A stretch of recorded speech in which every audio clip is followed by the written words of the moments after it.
you looking at, mother? Get the off me. Hey, what the you look? I need my $20. $100. No, mama, calm down. You won't believe how much this customer did when he couldn't take in the truth. Get the out of here, man. Get the out of here. Why are you standing behind me? Angry mom. This mama's boy strolls into the store peddling his speaker. Set steal? Not winning any gold stars. Looks like our dude here is stuck in a pickle. I got a speaker. You got multiple speakers. We $150 short, so I'm hoping you guys can help us out. Realistically, I could sell you them for about $100. So what you trying to give me for this? I want 150. What you Selling it or pawning it? Selling it. $45. Mr. Black, you're in for an offer based on your goods. Just a heads up though, his chat game with Seth could ruffle more scratches than a ticklish itch. So I can get you 45 Well, bucks. I don't need from these mother. They won't give me what I want. You came in, you want 150 bucks. Damn. What? Mama, you You don't talk like that in front of these people. I done raised you better than that. Now you apologize. I'm taking my speaker. What? Oh, yes! Preach it, mama! Time for a lesson or two. Junior needs a masterclass in manners. Let's dial up an apology for his bad language. I can't take you nowhere. It's the whole city without you. Mama. Boy, What do I pay you guys for? I'm hiring her. Disrespecting Ashley. This man is on the hunt through the shop, spotting a bed-cum table. He's got a plan for some store-wide spotlight drama. Look what he has to say. This is a sex table, baby, right? Exit? Well, Les ain't having any of it. He's diving in for some sense talk. Dirty couch. Fresh in a new city? The furniture hunt's on. And guess where you score budget-friendly items? Yup, the pawn shop. Have a look. We have used furniture, and we give deals. Our used furniture sometimes has things on it. Why is it so freaking dirty, man? Because it's used. That's why it's $397.77. Really? Well, I only got 200 bucks. What's the dilemma here, man? Buying a used sofa at a pawn store and expecting showroom shine? Your brain might not function properly to have such an expectation, sir. Let me try this out, man. I'll tell you what, my shoes are cleaner than this couch. Then don't buy it. Make me a deal. I got cash in my pocket, man. Wow, Come on, 200 man. bucks. Come on. Did you catch the words he just uttered? Mr. Couch is clueless about the league he's stepping into. Time for him to gear up because less is on the horizon. Okay, it's time to go. Come on, man. Come on. Here we go. Yeah, come on, man. Here, come yeah, on. man. Come on. Right. Don't make my. Come on, man. This is how we do it in the D. Yeah. Walk out. Walk out, my man. Deal with the devil. Here's a spooky one. This might not be your regular Tuesday, because this time, the devil isn't at the crossroads, but at the pawn shop trying to sell his gold for cash. How old are you? 2,500 years old. Great. I finally got to meet somebody that's older than my dad. So how can I help you today? I want to get rid of this gold. I don't want gold. I want money. I think he's crazy. But interesting fact, people, this time around, you don't have to give your soul in return, but some cash, and the devil's good to go. Here's what happened next. This guy might take the cake for the weirdest guy that has ever walked through the store. How much you want? Tell me what you give me. I could have gotten $650 for this stuff. Can't do it. Maybe $650. Les hasn't ever made a deal with the devil. But this time around, he's willing to crack this one, being ready to outwit even the marked trickster. You want 610? I take $650. I can't give it to you.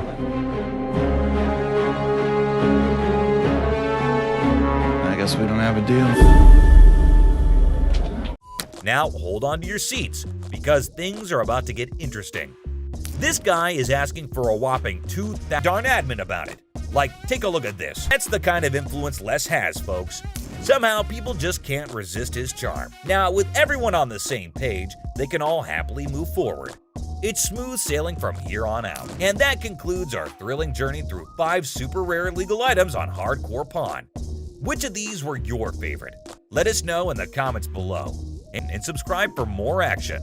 Until next time, peace out. I want my. I paid for my get back. Not nobody else. I don't want nobody. I want my. The problem is we still haven't found it. Let me be honest with you. We don't have it in the store right now. How is it not in the store? I don't have the faintest idea. Apparently, he's not very happy with the gaming. Give me my money back. So let's come over here. Let's write him up. Come right over here and we'll take care of you. customer has had his item in pawn, but it's gone when he tries redeeming it. For the community. You ain't even trying to. The worst thing. What does the community have to do with you? Because I did something for you. Stop yelling at me. Get your hands off. Get your hands off. Get my. Don't be stupid. So what does that mean? It means what I said. You a man, I'm a man. Don't be You a man, you don't be stupid. I don't give a. No, he's just being an ass about it. Him. You. When Les intervenes, things seem to settle down, but the customer gets way too comfortable. Now, sir, calm down.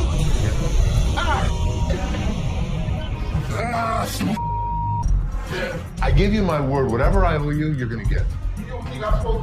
Here's what I can give you. He finally calmed down, and we struck a deal. This was one of those situations. It should have never happened. The problem was, Seth's guys f***ed up. He tells me I can run stuff, and then he doesn't give me the power to do it. Let me make the decisions. You have to trust me every once in a while. Just when you think it can't get worse, it does, as the man goes for Les's throat. Good. What's up with this? Give me 1 second, sir. To be honest, I don't think we're gonna take them, but... You say what? Go get somebody for me, dog. This made me act up. Yeah, what's going on, man? What's going on, cuz? 40? No? Yeah, I'm not interested. For real? For real. This on that bum. Listen, don't be throwing the at me. You understand? You understand? There's no shortage of entitled customers who come into the store, and this next one easily fits the bill. I mean, what's up with that? Nothing. I'm just calling you a scene, so... Y'all about to rush me or something? Here's a guy yelling at the front. What's up with that? On that bum. Listen, don't be throwing the at me. You understand? You understand? Trying to gang You understand that, dog? Trying to gang You up understand on that, dog? Trying to gang up Don't on ever throw. Take your hands off my mother. With the customer starting a tantrum, Les finally speaks, and let's just say the others were nicer to the man-child than he was. Yo, y'all ain't over here anyway. I smack the out your ass. Don't even reach behind nowhere. Reach what? Nigga, if I got it, got it. Reaching, Jonas. Don't got get my stuff. What the is the loan at? Don't try to steer me down. On what you gonna do? This guy was threatening me that he's coming back. Does he think we don't have security cameras? Does he think we don't know what his license plate number is? It'll be his worst thing. If he even thinks about Try to step up like they was some players. They ain't even really in my ball game. I'm in for real. I'm up. this mother thought he was a badass. As you can see, I'm a badass. Les not only kicks him out, but also ensures the man stays out. If it were up to him, they'd probably ship the man to another state. I kid you not. This next guy just pulled up with a true gem. Checker taxi cab. I don't know about the original miles. Meter still. Can you even fathom it? It's none other than a 1982 checkered cab. Whoa, now that's what I call antique. Take a gander at this beauty. It's in remarkable condition. It's evident that the owner showered this car with lots of love and care. Kudos to him. Did you call for a cab? Did you call for a cab? Now, hold on to your hats because there's more to this story. Our daring duo, Les and Seth, decided to peek under the hood. Lo and behold, their jaws dropped. Look at that thing purr. Don't you lose money because you get there quicker? And it all goes. The engine looks splendid, almost brand new. How cool is that? But wait, there's a fascinating tidbit about this cab. Back in the day, they used to write the rates right on the taxi door itself. Talk about genius. This way, the rates were fixed, making it easier to attract customers. It's a shame we don't see this kind of thoughtful detail nowadays. The door. Did you see the rates on the door? Yeah, I did. The shut up one is one I like. And guess what? This car enthusiast doesn't just have one of these incredible cabs, but a whopping total of 4. 4, my friends! And out of all his prized possessions, he decided to part ways with one and sell it to this very pawn shop. As long as the price is right and it's in good condition, we can make a profit. Boy, oh boy, Les and Seth should count their lucky stars. Now brace yourselves for the asking price. This customer is seeking a jaw-dropping $10,000. Can you believe it? Les, being the inquisitive one, questions the reason behind such a hefty sum for what seems to be a mere antique car. Sensibly, Seth suggests that the customer take the car for a spin, just to ensure everything is running smoothly. Perhaps then they'll be able to negotiate a fair price. Good thinking, Seth.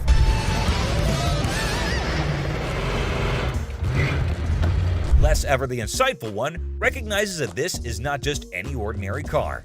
It's a masterpiece, a truly unique item. Plus, considering its excellent condition, they can actually turn a profit from it. However, much to their disappointment, the customer refuses to budge below $8,500. Sadly, no deal can be made today. Nonetheless, Les wishes him luck, and we join him in hoping that the right buyer comes along for this exceptional ride. Fingers. How you doing today? Hey, pretty good. How are you? Real good, thanks. I'm Les. I'm Randall. How are you? Randall, oh, you got a hell of a grip. Wow. What the hell is it? Call it a ring. Okay. I didn't think it was a bus. How'd you get it? I just got it. This guy smelled like a brewery. Okay. How much did you want? I'd like $500 for it. Why? Why? Because I need it. Yeah, I got get 2 DUIs. A person walks into the pawn shop, catching Les's attention. Things start getting interesting right away. The person wants $500 for a ring and shows it to Les. Les, being curious, asks where the ring came from and why they want to sell it. The person gets really mad when Les asks questions. The intensity in the air rises as the person angrily explains why they're selling the ring. Les stays calm, making it a surprising and dramatic moment in the pawn shop. Well, if it was gold, I'd give you more than $500, but it's not real. I know it's worth $500 and you're going to give me $500. Well, actually, if this was gold and it was brass, it had no value. I understand. You have court issues. The problem is, I need $500 for it. I'm sure you do. Man, I don't know why you do. As the conversation continues, Les drops a bombshell. He tells the person that if the ring were real gold, he'd offer a whopping $2,500. Feeling a glimmer of hope, the customer suggests, just give me the $2,500 then. Expectantly awaiting a positive response, Les, with a touch of humor, reveals the harsh reality. He explains that the ring is fake, not even worth $500, and he won't pay that much for a counterfeit ring. You got to give me something for it. I can't give it to you. I'm sorry. Give it to me anyway. Man, you can give me something for it. No, you give me something Just don't for beat it. on the glass. This guy was drunk. You give me that ring back. Give me that. It's the. I ain't going nowhere. Man, get away from me. Get out of here! I told you! You man? In the midst of the ring discussion, a security guard quietly enters, taking a position behind the customer. The customer, desperate, pleads with Les to give him something for the ring, but Les, staying true to his detective skills, rejects the plea, emphasizing the ring's fake nature. Les, sensing trouble, comments that the customer seems drunk, adding another unexpected twist to the escalating situation. As the rejection sinks in, the customer, unable to contain his frustration, sits on the floor, declaring that he won't leave. The tension peaks as he becomes increasingly aggressive. The guard steps into action, forcefully dragging the defiant customer out of the store. But despite being escorted out, the customer continues to yell and make a scene. Oh boy. I see you sweating. Yeah. Must be hot outside. No, I was doing karate outside. You're doing karate? And judo. I'm Bruce Lee's sister. Really?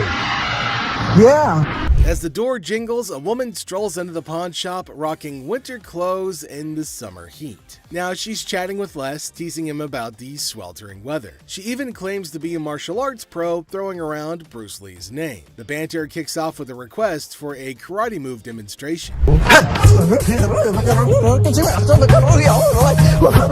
She said she was Bruce Lee's sister. So what you got? The atmosphere takes an unexpected turn when the woman unveils a unique item, a mysterious fox mink. Les, unfamiliar with such creatures, engages in a lighthearted conversation to understand more about this fox mink. The woman, with a hint of mystery, reveals her intention to sell it. A mink fox? I don't know. I'm not into animals. Fox. I've heard of fox. I've heard of mink. So fox mink. Did you want to post? As the conversation unfolds, Les dives into the details of the fox mink, trying to grasp its worth. The woman shares anecdotes about the origins of the item, painting a vivid picture of its history. Les, playing the role of the detective, subtly negotiates and gathers information to figure out the best deal. Sell it. How much did you want for it? $50,000. The encounter concluded with the woman deciding to part ways with her fox mink. Les, using his seasoned charm, finalizes the deal. The quirky tale of the winter-dressed woman and her unique pawned item adds an unexpected twist to the usual pawn shop routine, leaving both parties with a memorable experience. Woman comes in to sell me a high-end bottle of liquor. Ma'am, I'm Is that what you're saying? You have no respect. When you want to take a they're person when they 12 die. fit the liquor inside the bottle. And anytime you're going to be little a person. Damn, I didn't belittle you. As the door chimes, the woman confidently walks in, clutching an empty liquor bottle. She aims for a bold move, attempting to pawn the bottle for a cool $100. Les, with his discerning eye, swiftly rejects the proposal, explaining that a filled bottle would fetch a better price. The woman, not thrilled with the response, raises her voice, demanding respect and expressing her discontent. I'll give you $100. It's not worth more than $100. Especially when you say I wouldn't give you $100. Don't you ever walk up to my Baby, dad. hey, baby, don't point your finger. Life after this, Ma'am. don't you dare ever Ma'am, come in you here are again. in my face. I don't care you're in my dad's store, and don't you ever think about coming in here You know again. what? Turn your ass around, badass out the door now. Nowhere Ashley steps up like a superhero. Now, she doesn't just cool things down, she straight up shuts the woman down. With confidence, Ashley tells her to leave and never come back. Suddenly, the chaos turns into quiet thanks to Ashley's quick and firm action. Son of a bitch. Where the hell is he? Rich! He's on the floor. People are waiting to pay us for their merchandise. He's not there. We're losing money. I'd had Rich's back. In the heart of the pawn shop, Les faces a moment of frustration and disbelief. The absence of Rich, a trusted ally for over 2 decades, leaves Les feeling betrayed. The urgency of customers waiting to make payments adds to the tension, and the weight of loyalty becomes a central theme in this unexpected turn of events. Since the first day he came here, over 20 years ago. I feel betrayed. Didn't I just have an employee meeting to tell everybody that they need to step up on their game? I'm watching you and Bobby J talk to these 2 girls. You're out there trying to sweet talk them, trying to bullshit with them. I'm looking for you in layaway. Where the hell are you? I gotta sit in layaway all day long and just wait for something to happen? As the minutes tick away, the atmosphere inside the pawn shop grows more intense. Les reflects on his long-standing support for Rich, highlighting a sense of loyalty that spans a quarter century. He recalls a recent employee meeting where he emphasized the need for everyone to step up their game. Disappointment and frustration seep into his words as he confronts the situation, a pawn shop mystery intertwined with personal and professional loyalties. I'm watching you and Bobby J talk to these 2 girls. They're out there trying to sell their jewelry. You're out there trying to sweet talk them, trying to bullshit with them. They end up walking out the front door. You put me in a position that you were the next to go. In this pivotal moment, Les delivers a stern warning to a fellow employee, Bobby J. The scene unfolds with Les observing interactions and attempts at sweet-talking customers. The threat of termination looms as he recounts the consequences of letting down the team. The dialogue underscores the severity of the situation and the potential impact on job security. Tension rises as Les grapples with the repercussions of the unfolding events. Rich, I'm out. Tell your dad to off. You up your job. As the confrontation escalates, Les draws a line in the sand. The ultimatum is clear: compliance or termination. The final seconds capture the raw emotion and frustration of a loyal employee who feels unappreciated and misunderstood. He knew he was in trouble once we walked through that door. Joe, what did you steal from me? Tell me the truth.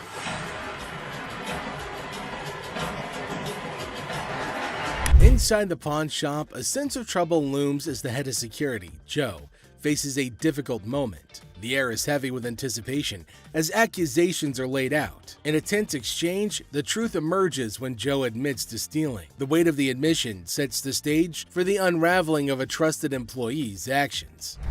The detectives call in uniformed officers to put the cuffs on.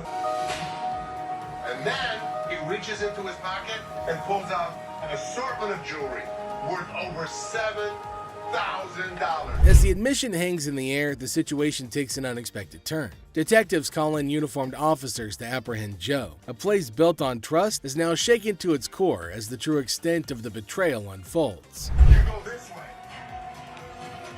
This is my loyalist point, my head of security, guy that I trust. The arrest unfolds and reality sinks in for the pawn shop owner. The disbelief is evident as a devoted employee, the head of security for the previous 3 years, is carried away in handcuffs. The emotional weight of the betrayal is clear in the owner's voice, which expresses the anguish of putting trust in someone who later proved dishonest. If he was, it could be anyone.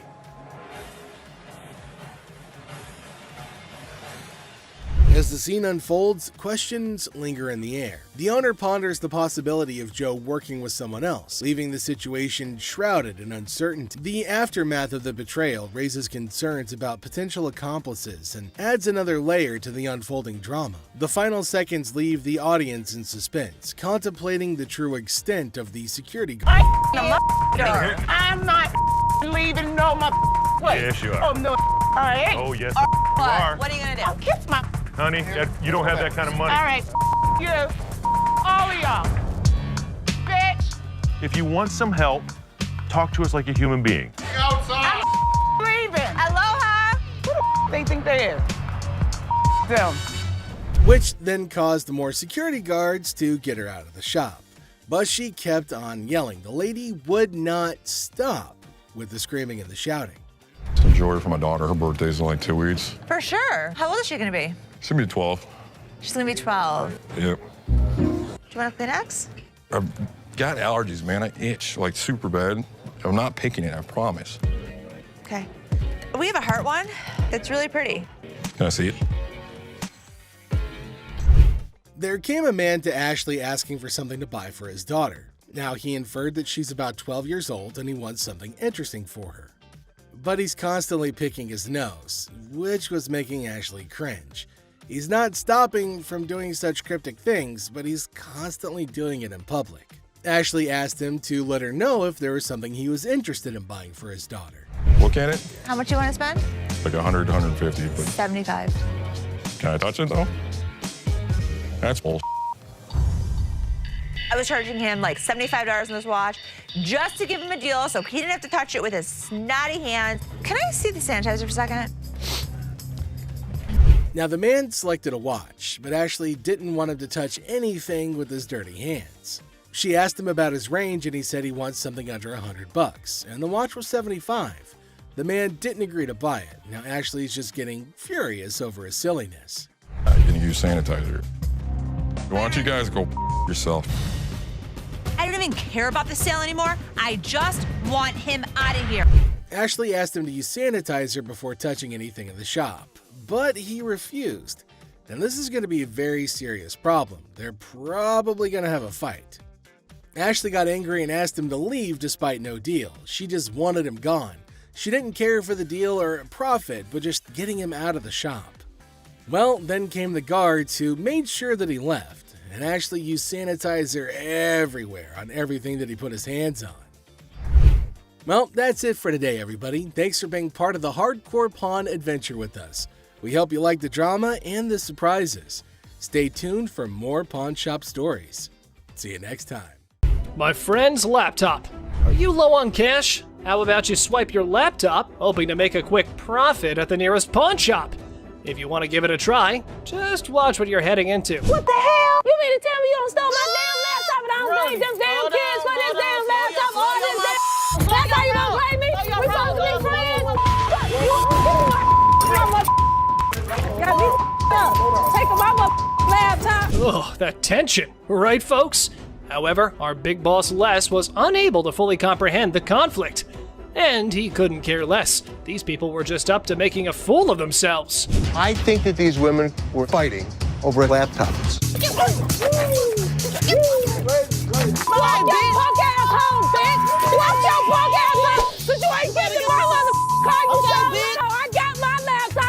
But we, being a sucker for drama, sorted it all out. Apparently, somebody's valued belongings were stolen by their BFF. What chance do they have of surviving this unthinkable betrayal? Okay.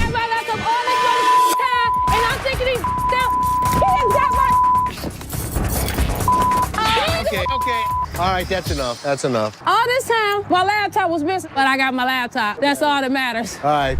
Earring error. In the dazzling world of pawn shops, we find a woman aiming to part ways with her prized earrings. But only if things were that simple, then there wouldn't be a whole show made out of it. I'm here to pawn these earrings. Okay. Trying to get $350 for them. Why do you need the money? It's none of your business why I need the money. Pawn my mother jewelry. We all know that our big boss here has quite a keen eye for the merchandise he deals with. And warning, you better watch out if you try to sell him a knockoff. These are real. They are real earrings. They're just not real diamonds. They are. No, they're yes, not. they are real. real? How the you gonna tell me just by looking at my that they not real? They're not real. As things were getting hot, the woman kept getting non-negotiable. That definitely makes a reality TV treat. Keep it coming, girls. Ladies that act like ladies are treated like ladies. No, it don't work like I ain't leaving this bitch till you give me my money. I need my mother. Time to go. Stubborn guy. Our Mr. Clumsy here managed to turn his girlfriend's car all wrecked up. Now he's off to pawn his genius-level ideas to fix the car and his relationship. I need to pay my court fees. I got a DUI, crashed my car. Well, her car. I took her car with a couple friends. You just need to get as much as you can. It's not your damn business. I'm here for you. All full of himself, he went all gangsta mode on Seth, trying to get money for 2 of his rings. Did it work? Nope. However, things were about to get more annoying. What's the highest you'd go? $900. That's ridiculous. Tell them what it is. No, don't tell me what to do. Stop talking. Stand behind me. What's the problem? Tell her to stand behind me. This is men talking right now. Our boy's respect for his girlfriend shines through as the negotiations heat up. Hold on to your seat, because this encounter was a true lesson in having proper manners. Maybe we should just take the money. That. Stop talking. Just Dude, stop seriously, talking. why are you such an ass? No, you need. No, I don't need to. You're my store. This It is my property. business. It's not your property. Do I She's her tell own your person. property what to do? Hopefully one day she'll wisen up, move on, and realize that this guy's a complete tool. Mother-daughter feud. Well, ladies and gentlemen, hold on to your liquor bottles for a heartwarming episode of Mother-Daughter Treasure Hunters. They had gathered some priceless junk to fund their world tour. So what you got? I got some really expensive stuff. Show me. Some old liquor bottles. Some old albums. Stamp book. Didn't you think he worth something? No. You got a whole lot of nothing going on over there. But wait, Les examines their items and deadpans. Sorry, ladies, it's all junk, no worth. The things took a swift left from there, guys. Told you it wasn't worth nothing. You need to watch your trap because this worth everything to me. It don't matter. They don't want it. This is not junk, okay? So don't you comment on. I told you. So you better not don't. to come here. You better don't go Wasting there. gas. You better don't. You better don't. It's like watching a comedy where emotions run high over little treasures. They both argue fiercely about sentimental items. Talk about teaching your kids some manners. I will kick your ass. I'm your mama. You better don't. How the heck you better don't. No, you get the off my. I thought it was kind of funny watching the mother and daughter argue with each other. Okay. All right, that's enough. That's enough. Body slam. Our guy claims his grandma's ring is a lost treasure. Well, that part's for Ashley to decide whether it's real or something that came out of a cereal box. How much are you looking for? Is this enough to pay rent? How much is your rent? $300. Okay. Do you have anything else? Because this unfortunately is not real. What you mean it's not real? It's not real gold. Basically, y'all sit up here and waste my time talking to you. You don't waste your time. Oh dear, Mr. Sad Story. You've really painted yourself into a corner now. It was almost as if he was starring in his own drama series. I'm like, just give me my ring. I need to speak with somebody else because you irritate me flat out. I'm trying to help you solve your issue. What you mean? What you I'm mean? trying to help you solve your issue. Bitch, lower your voice. This guy's acting really erratic, and it's making me really nervous. Hold on tight, because here come the Powerpuff Boys to rescue our protagonist from his own soap opera. What a gimmick. A day he's gonna remember for a while. Don't put your money in. No, she ain't by herself, man. She ain't by herself, my man. Bitch, I'll be back, bitch. You're talking that now, get the hell out of here. He was lucky I have other things on my mind, or I would have beat him to a pulp. PlayStation. In a stunning twist, our lovable, larger-than-life customer walks into the pawn shop dreaming of snagging a PS3. Let's hope the controller can keep up with his enthusiasm. How much are your PlayStation 3s? How much you want to spend? You got $70. Can't let it go for 70, my man, unfortunately. I've seen them for $70 to $80 at other pawn shops. Does it come with a warranty? It comes with an as-is warranty, unless you'd like to purchase an additional warranty, which I'd like to help you with. This is bull. Our six-pack gamer needs some physical exercise rather than video games. Mirror, mirror on the wall, who needs a jog more than them all? I need a PlayStation 3 for $70. I sell them for $100. That is ridiculous. All I got is $70. I want somebody else to talk to around here. Well, there's only gonna be one other person you're about to talk to, and if you keep your voice raised like that, we'll be more than happy to speak with you. And here's where you might consider scheduling that eye wash. Oh boy! Up next could rival a comedy sketch, complete with unexpected twists and turns. Get out of here. I'm gonna take a ride, big boy. Big boy. Ride, big boy. Push me. Here we go, big boy. Here we go. Have a good day. What's all that about? What you wanna do? I come down, this my level, beat your ass down here. What? Take you all that, bitch. Do it right. Ashley fires. So, guess what? There was a worker at the pawn shop who some folks thought might be stealing stuff. Ashley got wind of it and had a little investigation on her hands. You said you wanted to know if Tressa asked me to put anything else on the internet? Yeah? Well, she did. She did? Another watch. Are you kidding? Nope. I'll take care of it. Don't even put it on the internet. Okay. I have to check with Brian first to see if Tressa got permission to pull the watch from the display case. Right when Ashley was busy being a detective, the sneaky thief decided to drop in. What wonderful timing! Well, since you're here, time to do some explanation. I didn't ask him to put it online yet. I didn't ask him. So he wouldn't just offer it? Right. You said to come to one of you guys. Well, before I would have bought it, I would have came to you But guys. you already asked him to put it on the internet. No, I said, was it a possibility? I pulled it out. Okay, you went around the bush and kind of asked him. No, I'm still not 100% sure if I wanted to buy it. Alrighty then, you're going home because you were not hired to make CEO level decisions. But wait, there has to be more about this situation. You're fired. That's fine. That's fine. I said I wasn't even sure if I was going to. It's fine. I literally told everyone that you weren't as big of a bitch. I was wrong. Excuse me? Get the out of here. Get out of here. Let's fight. How much can you give me, man? 20 bucks? $20. The hell you mean? I'm more or less helping you than anything. Man, I'm gonna need more than $20 for this, man. Of course, they're giving you exactly what it's worth, aren't they? So just take the money and run. But anyway, here is how our man decides to handle the situation. Hey, come on. I played this game before. I know this was a scam. You broke my trust, and because of that, Justin, you're fired. In this episode, we've got Les who's greeting a customer. Now, the customer is looking to sell a TV and asks how much Les is willing to offer. Les mentions that they typically sell similar TVs for under $250, which prompts the customer to express her desire for $500. Les naturally balks at the request, stating that he can't offer that much. But the customer then starts negotiating, asking what she needs to do to get the $500 that she wants. Hi, I'm Les. Nice to meet you. Sure. I'm looking to get rid of this. How much did you want for the TV? I want $500 for it. That's what I was thinking. We actually sell them for under $250. Okay. So I could give you 100. 100? 100.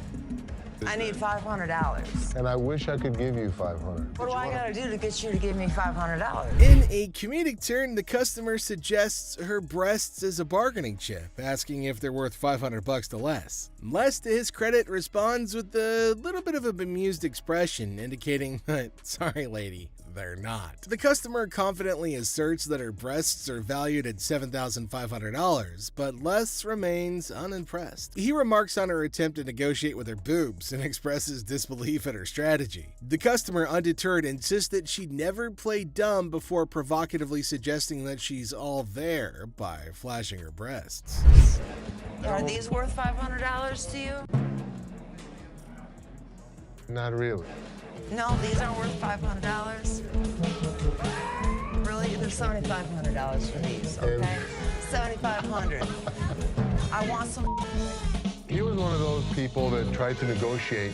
What can I say? Les maintains his professionalism, refusing to be swayed by the customer's unconventional tactics. He humorously remarks that anybody who flashes their breast in a store must be all there, to which the customer confidently agrees. However, Les ultimately declines her offer, suggesting that she go elsewhere. Oh, I am all That's there. what I just said, and I could see. All there. You were all there twice. Thank you. Forget it. Thank you very much. In the chaotic morning hustle of the pawn shop, Les notices a shady character browsing through merchandise with dubious intentions. Approaching him, Les demands an explanation, only to be met with a flimsy excuse about being kicked out of his mom's place. The guy then tries to pawn items off as coming from his mom's basement, but Les sees right through the charade. Now tension rises as insults fly, setting the stage for a showdown between Les and the would-be thief. First thing in the morning, I see a guy walking around the store pulling off my shelves. What are you gonna do about it, bald-headed? What do you want me to do? What are you gonna do? What are you gonna do, buddy?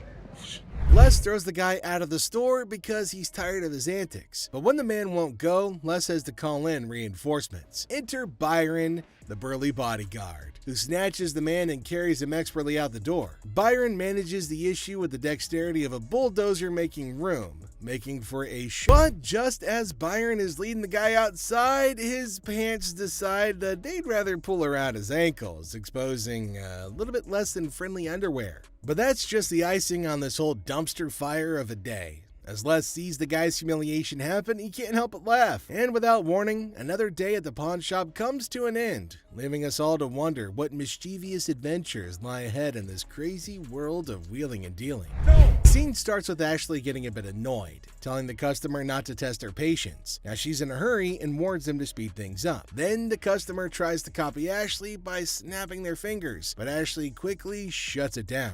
She acknowledges the imitation, but firmly puts them in their place with a clever comeback. Even though they're joking around, Ashley still shows that she's in charge, and she's not going to be disrespected. Don't get me, I'm gonna get very, very angry right now. Okay. And if you can like hurry it up, then that's better. I can. Hurry it up. Okay, you ain't gotta snap the fingers, sweetheart. I was just imitating you. Okay, but you ain't gotta go that far. You behind here. Oh. Okay. I don't really have all day for this. You want 20? I want 40. Things escalate when Ashley catches the customer imitating her again. This time, she's not as amused. With a mix of annoyance and humor, Ashley tells her to knock it off. She's not playing around anymore. Finally, she wraps things up with a funny twist, saying goodbye with a playful fake travels instead of the usual safe travels. It's a perfect ending, showing Ashley's authority and humor all in one. Are you imitating me?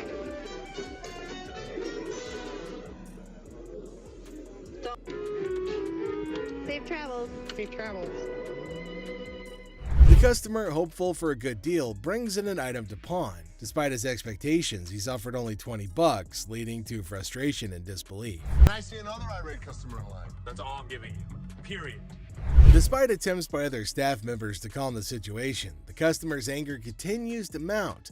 Profanities fly as the customer remains dissatisfied with the offered amount. A woman enters the pawn shop seeking to pawn her computer to help her son get into a technical high school.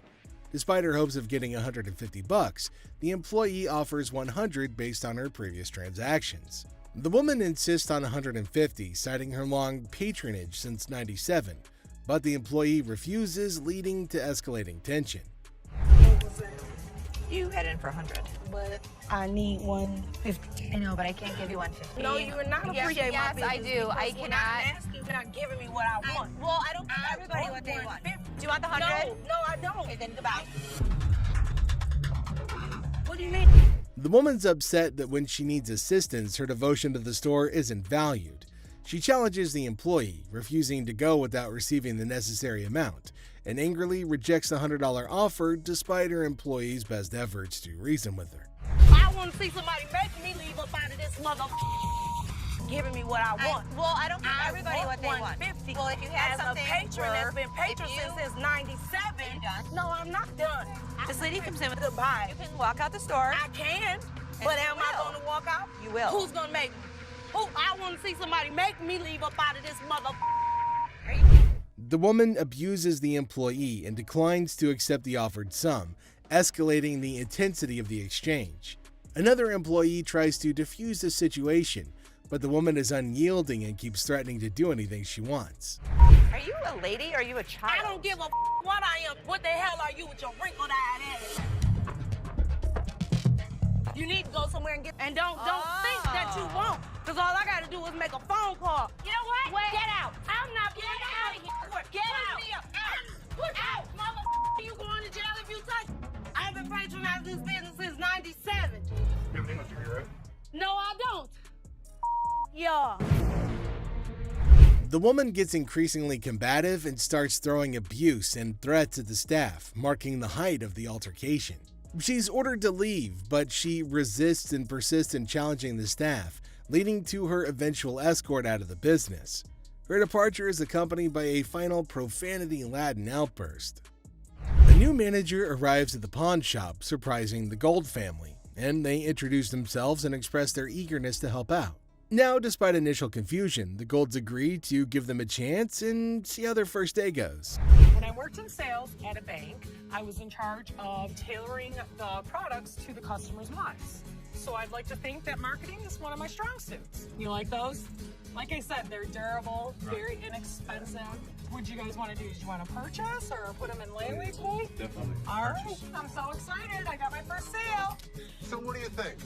I love it, but I'm not really sure how comfortable Ashley is about me going in. You know, I'm really not worried about Ashley. Did you know about this?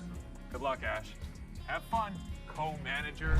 The new manager showcases their sales skills, confident in their ability to tailor products to customers' needs. Despite their apparent enthusiasm, several family members question the comfort level and suitability for the position.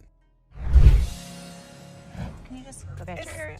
Something you want to talk about, Ashley? No, everything's cool. You know, I'm just here to sell and make money for American Jewelry and Loan. So just go sell. We do it from 9 to 12. You'll never get what you paid for. You're probably right. Yeah, why don't I just move away? What is he doing? He's teaching her the business. Teaching her to take over? They're not going to get more than $1,500 anywhere else. I can guarantee that. Great.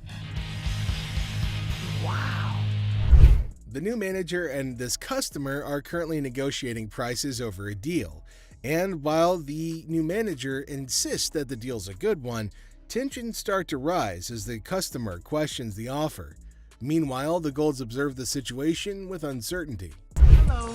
How are you? I'm fine. How are you? I like your nail polish colors. Thank you. What do we got here? A laptop? Laptop. You type in your password? What brings you in today? I just want to pound it in so I can get... How do you forget when's the last time you used this? About a month ago. You forgot your password? Yeah. Try again. I need at least 165. I mean, I can't do 125. 65 or not. When a lady comes in with her laptop, she forgets her password and manners, but Ashley can only help her with one of those problems.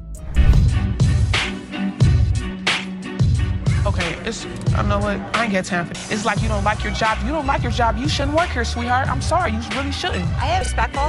Learn how to talk, learn how to talk, learn how to talk. Have a good day. You were too silly. So are Don't you. touch my toes. Flat out. You done? I don't give a Like I said, I don't care. I can take my business somewhere else. The lady obviously doesn't like the sound of $150, and the negotiation goes downhill from there. Lady, or are you a baby? Excuse me, sweetheart. Hi. What the you looking at, bitch? What the you looking at? I'm talking to you, bitch. What you looking at? You know what? Take this outside. What the you looking at? Bitch, you fat bitch. Fat ass bitch. Wait, with a fat ass bitch. Go walk somewhere, bitch. You talking about I said I can take my business somewhere else. You don't know me. Crazy. That's what I'm talking about. Walk away. Bye. Bye. What more can we do? Since the lady won't stop talking, Ashley engages her, and it's like setting fire to dried sticks. Hi, manager. That's me. How can I help you? My wedding ring that's $5,000, you guys have it. I want it back. Okay. Your ring.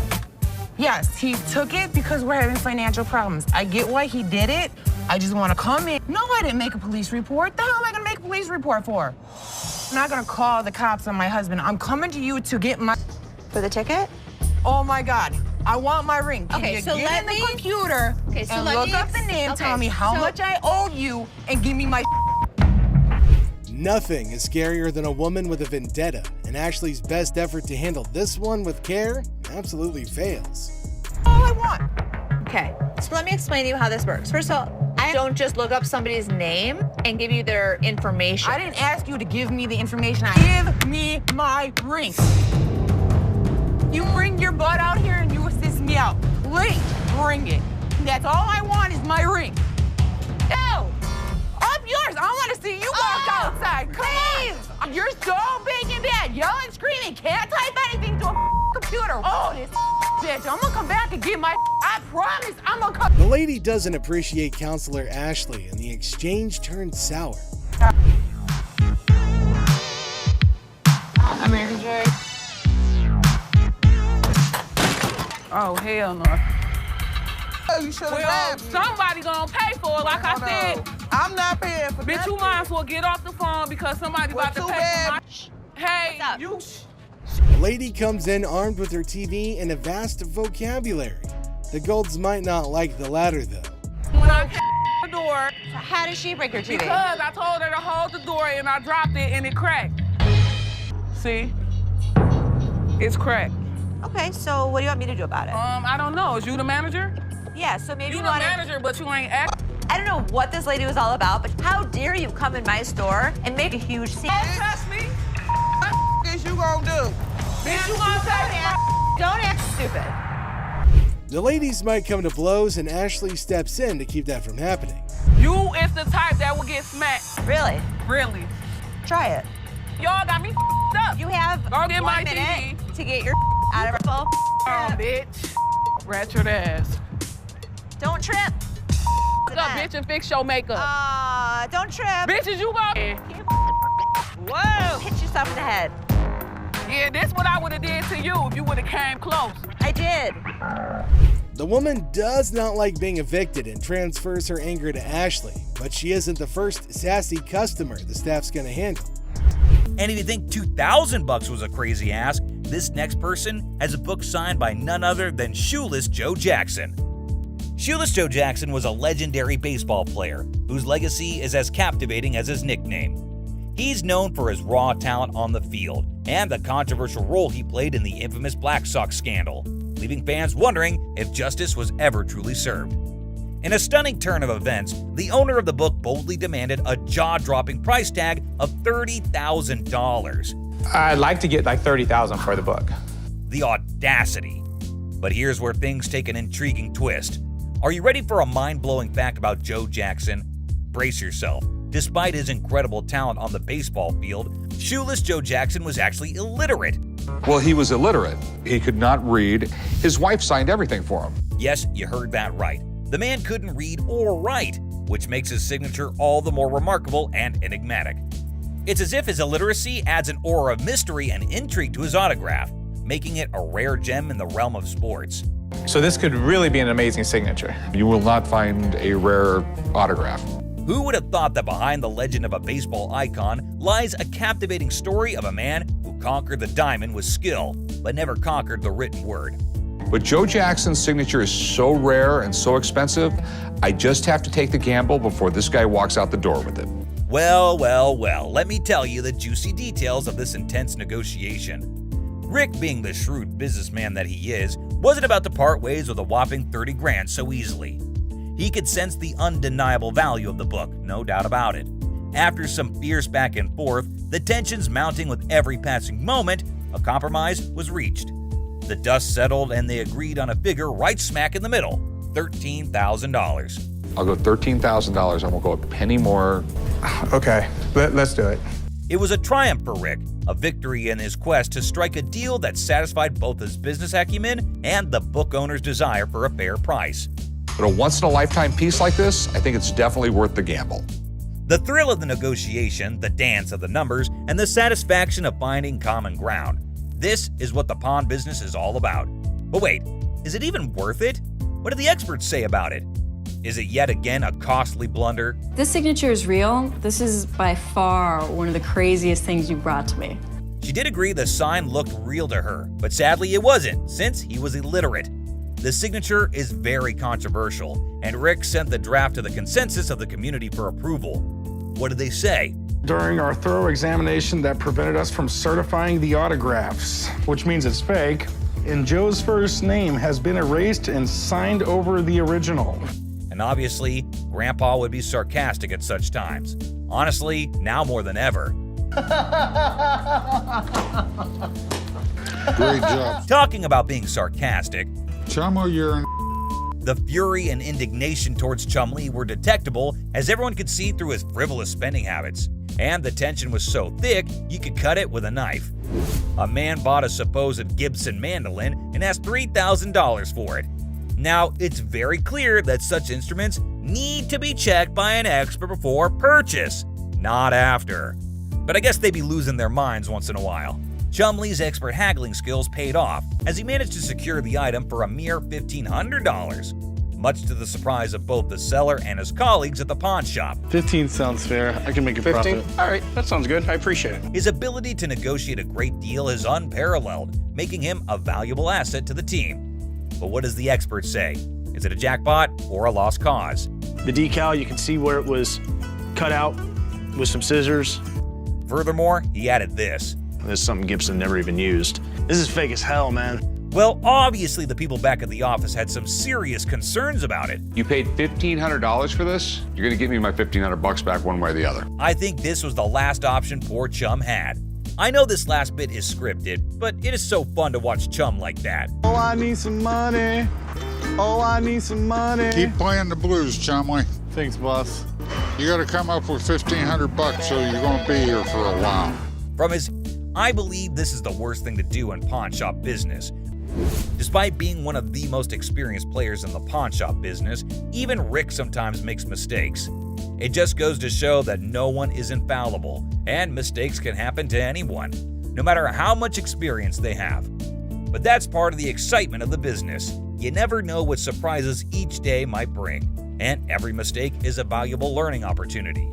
I have a Sioux Youth vest. Okay. I believe it was made in about 1890. The piece he brought at the store is sure as hell a pretty one. I was looking at 1800. But is it worth $1,800? I mean, it is a baby vest. You can't just assume it's going to be that expensive because there's literally no guarantee if that's authentic. And who is even paying that large amount for a baby vest? Rick bargained and purchased the Indian baby vest for $1,300.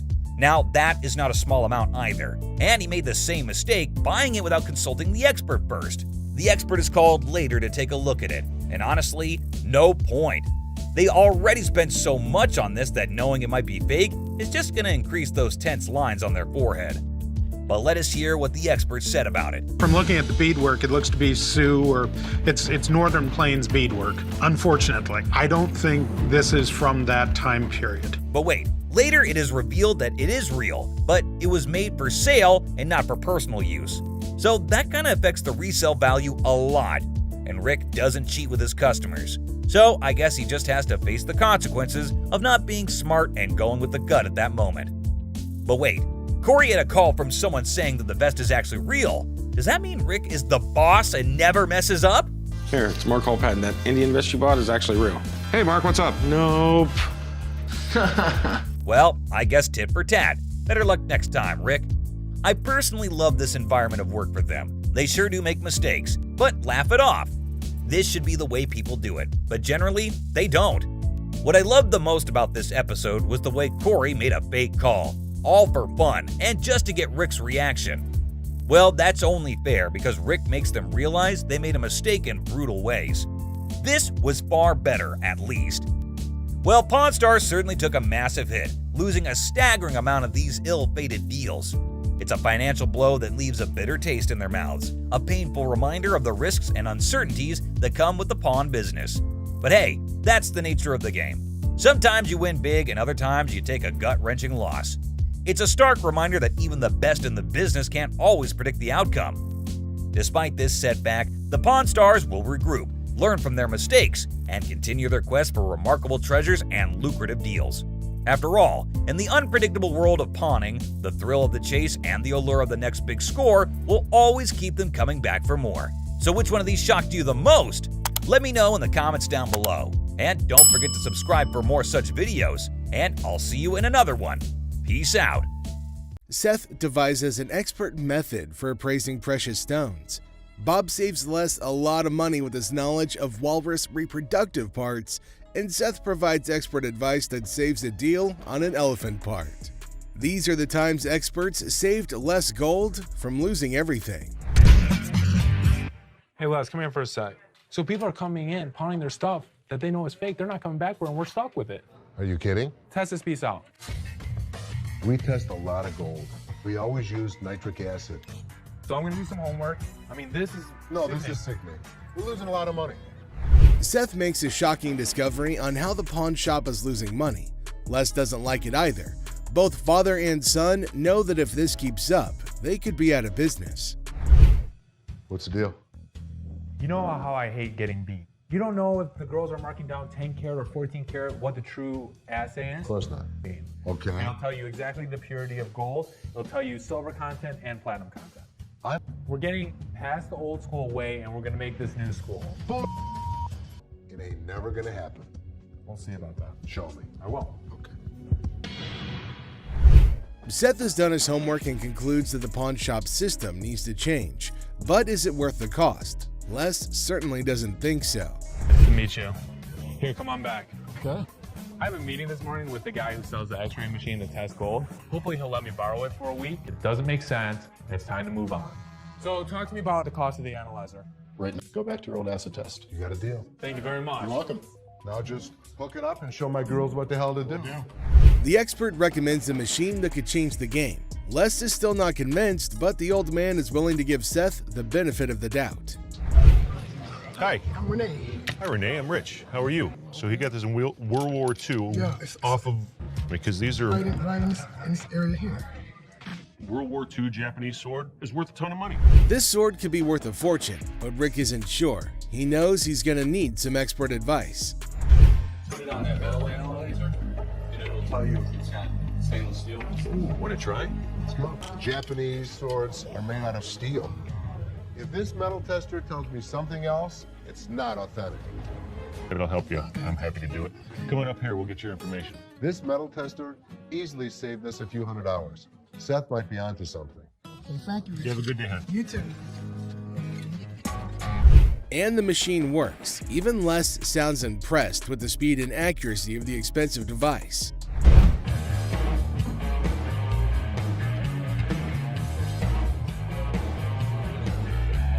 So was I right? You know, sometimes I have to admit, you made the right call. Okay. Good work. Good work. Keep it up. Les doesn't mind losing a bet to his kids, especially if it earns him more money.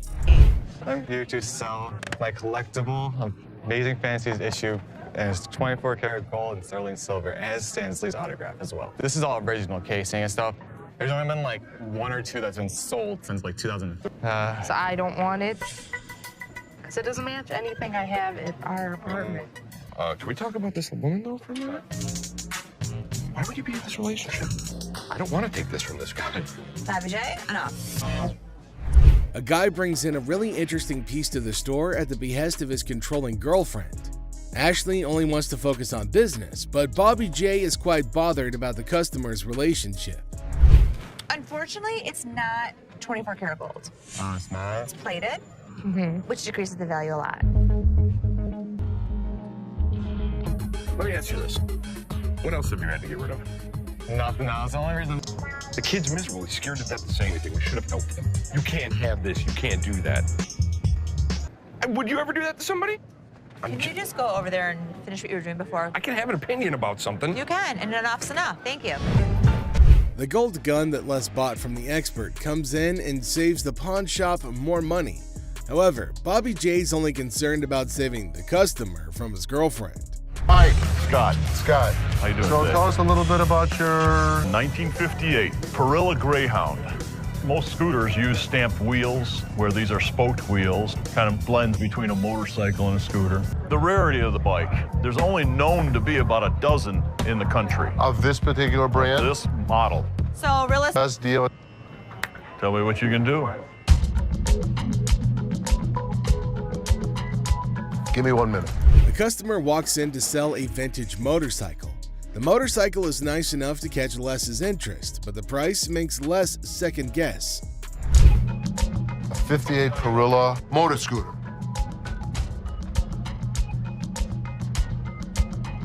This is it. Holy that's him. So, let's be honest. How much were you asking for it online? I was started out at 25. And then what are we gonna do, raise it? This guy is trying to screw me. How can you get more if you have it online for $2,500? I took it off because nobody wanted to buy it. It's there. Yeah, don't bull us. No, it's not the bullshit. Les and Ashley don't appreciate this customer's attempt to play a fast one on them. I was ready to make a deal. But your dishonesty just pisses me off. Don't come in lying to me and telling me that you got it out there for $4 grand and you're selling it already for $2,500. Next time you try to sell something, don't lie to somebody you're trying to sell it to. Tell people the truth. It'll get you farther. Yeah. Don't come in bull me. Do you think we've become what we are today because I'm stupid? Good work. Thanks to Les's expert, there's going to be no deal between Les and the scooter owner. I'm Crystal. Crystal, very nice to meet you. This is Ashley. How you doing, Ashley? Hi, how are So, what you got? I have these bag of stones that I found out of my grandmother's house. She just passed not too long ago. Oh, really? Right. Sorry. I'm just trying to get enough money for her funeral to do what I have to do. Let me have, you know what? My gem expert is coming in this afternoon to look at a few pieces. You know what? If you want to leave these with us, I'll have him take a look. What the hell is my dad doing? He's getting his lady's hopes up for nothing. I'm going to show it to Bob. He'll make the final call. It's a waste of You'll time, see, Dad. you'll see. Les believes that the stones might be profitable. However, Ashley thinks it's a waste of time and that it gives the seller false hope. Who do you think is right? Earlier in the day, a woman brings in a bag of gems. And to us, they look just like crystals. But I have a gem expert, Bob. I'm going to have Bob check them out. So this woman with these stones is coming back. Okay. Do me a favor.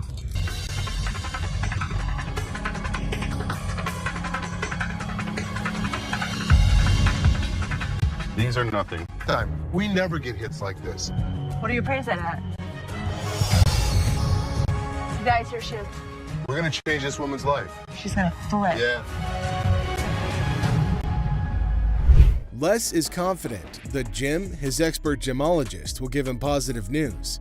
This time, Les's instincts are right on the money. We're gonna change her life. This could change her life right here. Okay, here we go. Oh my God. So, you're in hard times right now, right? I don't even know how to break this news. $10,000. Oh my God, are you serious? Congratulations. Thank you. Thank you. Thank you. All right. My God, guess what? They just gave me $10,000 for grandma jewels. Yes, I'm so serious. I'm glad I came up here today. The woman gets more than she expected, but if Les gave her $10,000, just imagine how much he would make for the precious gem. These are walrus peni. Walrus. Penises. Why? I'm pretty sure I'm right in line with what you can find on the internet. $600 each for those, and $600 for them. There is no way I would take less than $500 for those a piece. Correct. Just wouldn't do it. Let me just go look. Two customers come in with some of the weirdest items you'll ever see on the show. Les has to take a second to understand what he's dealing with. Yeah, you're 100% right. How the hell did you know about that? Holy Bob. He's really proficient in anything that's hard. Yeah, I mean, this is it. My guy knows about these things. Right. Make us an offer. Thank you so much. Thanks for coming in. Bob is an expert on all sorts of things, including the reproductive parts of a male walrus, for some reason. The expert really saved Les a lot of money with his odd knowledge. Skull of an elephant. Really? It's very unusual. It's very unusual. How did you get it? My best friend had it, passed away, and I inherited this one. It's where the tusks were. I understand that. It came from Africa? Yeah, right. Well, I So- can promise you nobody's ever brought in an elephant skull, ever. That I can Little tell you. unique. How about 500? Nope. 500, I'll take it back. Throw it in my family room, even though my wife don't want it there. How about 12? How about 5,000? That's as low as I'm gonna go. It's definitely elephant season for Les, but will he be inclined to own this piece of an African elephant? Let me talk to my elephant expert. Africans are more expensive than the Asian ones. Africans are... So you don't really want to lug it back home, do you? No, I don't. So 600, 700. 800. I believe he'll put it in his own personal collection. It'll have a decent home. You are. Thank you. 51, 2, 3, 4, 5, 6, and 7. Thank you. Thank you. Les consults with his expert, and then he uses that advice to close down a good deal for the pawn shop. Robert Ashley, the deal expert, finds a customer with a car seat missing its base. Can Ashley make a deal, or will it turn into a funny situation? Ashley faces a funny moment. A customer wanted a Chilla scarf, but it's really just a bunny. Get ready for a wild time. So in walks this dude looking like he just stepped out of a heavy metal concert. Tattoos everywhere, face carved up like he had a disagreement with a razor blade. He's all like, hey, call me the devil. Seriously? Who does that? But hey, anyway, nice to meet you, Lucifer. Then he drops this bombshell. He's 2,500 years old. Seth's like, dude, you got me beat. Finally, someone older than my dad. But here's the kicker. He wants to swap his gold for some cash. Says money's the root of all evil. Yeah, buddy, you're really living the stereotype. 2,500 years old. Great. I finally got to meet somebody that's older than my dad. So how can I help you today? I want to get rid of this gold. Money's the root of all evil. This guy might take the cake for the weirdest guy that has ever walked through the store. How much you want? I could have gotten $650 for this stuff if I melted it down and sold it to my refinery. How about $500? Can't do it. It's $850 profit in this thing. So they're haggling. Seth offers $650, he wants $610, and they're dancing around like it's a satanic tango. But alas, the devil doesn't always get what he wants. Cue the sad violin. I guess we don't have a deal. So there Seth is, trying to make a deal with the devil. And he's all like, I want cash for my gold, and Seth's thinking, sure buddy, let me just grab my holy water. But seriously, with the negotiation, Seth offers him $650, he wants $610, and they're doing the demonic dance of the dollars. But in the end, no dice. No deal with the Prince of Darkness today, folks. Sorry, Satan. Maybe next time, bring a better pitchfork. Hi, I'm Ashley. I'm Nana. Nana. Mm-hmm. I called up here and I got an estimate price, and they told me that I could get $400 for these. You called up here and got an estimated price. Who'd you talk to? Nicole? Nicole. Over the phone? Yes, ma'am. But we don't see them over the phone. She's lying. Can I see your merchandise? You need to come in, you need to evaluate your earrings, we need to test them. Ashley introduces herself in a bubbly tone. Now Nana barges in, claiming that she was promised $400 for her 3-carat diamond earrings. She accuses Nicole of lying about the offer. Ashley calmly explains they need to evaluate the earrings in person. Nana demands $400 but gets offered $185 instead, triggering her outrage. Where Nikki at? Nikki. Nicole. Well, which is it, Nicole or Nikki? Listen, it's real diamonds. All I know is I need my $400. All right. So what you're saying is you're not gonna give me that $400, right? No, I'm not. I mean, you're not gonna come in here demanding money from me. Nana insists on the $400, but Ashley stands her ground. Nana's frustration peaks and she frantically searches for Nikki, accusing everybody of disrespect. Chaos ensues as Nana's volume rises, demanding her mother money. Ashley remains composed, but Nana's confusion and persistence escalate the situation. I am because that's what I called for. And they told me that they was gonna give me $400. Now where the is Nikki at? Where the is Nikki at? Nikki! What? No, Nikki! Where this bitch at? She all of a sudden darted away from me, started screaming for Nikki. It was like a bat out of hell. Where this bitch? I don't need nobody to escort me out this bitch. Oh, y'all. Okay, have a good day. And kiss my ass. Keep walking. Bye. Nana. You bitch. Oh, you mother. Give me a headache. Nana's outburst intensifies and she demands respect while causing a scene. Ashley calls for her removal, leading to a heated exchange. Nana storms out, hurling insults and leaving everybody exasperated. The encounter ends with Ashley lamenting Nana's departure, causing a headache in her wake, leaving the pawn shop in peace once again. How are you? I'm doing okay. What can I help you with? Either trying to get a loan on it or you guys can buy it. Trying to set up for maybe like one. The certificate and everything is in there. And the bag costs actually way more than that. Well, if you can tell, it's actually stained. Okay. All through here. I'm trying to sell it for $150 or get a loan for $75 instead of the $50. Dealer Ashley is in the middle of a purse negotiation. Now she's trying to bargain her way through it, but it seems like she's hitting some roadblocks. The bag might be worth more, but it's stained. Now the dealer's not budging, despite the customer's attempts to reason. It's like watching a standoff at the OK Corral, but with handbags instead of firearms. It costs way more than this. Okay, but I'm not gonna pay you for the amount that you think it's worth because it's stained. This is not one of the newer ones. This is not this season. I know about purses. Can I get somebody My pepperoni looking ass. Pepperoni ass? I don't even know what that means. Did she take a look at her own ass? Can I get somebody else? Things are getting pretty spicy. The customer isn't backing down, throwing out some colorful language and asking to talk to somebody else, maybe hoping for a more favorable deal. Now Ashley's standing firm, not letting the pepperoni insults get to her. It's a battle of wills over a bag, and nobody's giving an inch. Can't blame a girl for trying, though. Somebody else? Why do I have to talk to you? Because You disrespectful. I'm disrespectful and you call me a pepperoni ass? Ugly ass bitch. Can I talk to the owner? I'm the owner. You're not the owner. The owner is the other man. You must have. How you get here? You your way to the top. The tension's palpable, and the customer wants to escalate things, demanding to speak to the owner. Well, surprise twist, Ashley is the boss lady. So, will the customer stick to her guns, or will she fold like a deck of cards? I was just here last week, and I seen this horse that y'all had, and I really want it.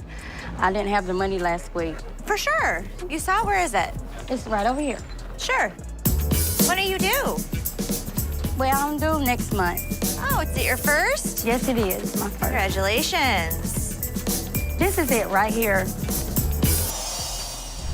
Ashley encounters a customer who expresses interest in a horse that she saw last week but couldn't afford.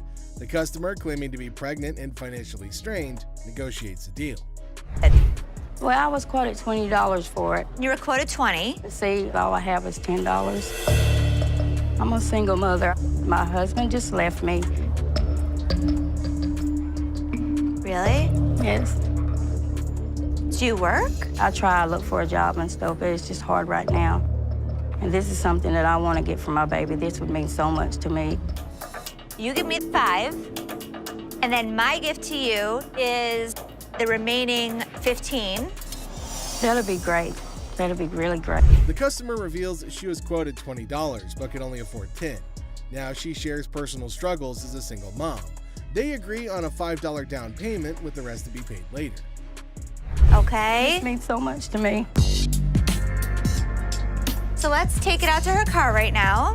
And seriously, after you have your baby, come back here. I'll have you fill out a job application. I sure will. Okay? Okay, so this is your car? Yes. Do you want me to open it for you? I'll open it.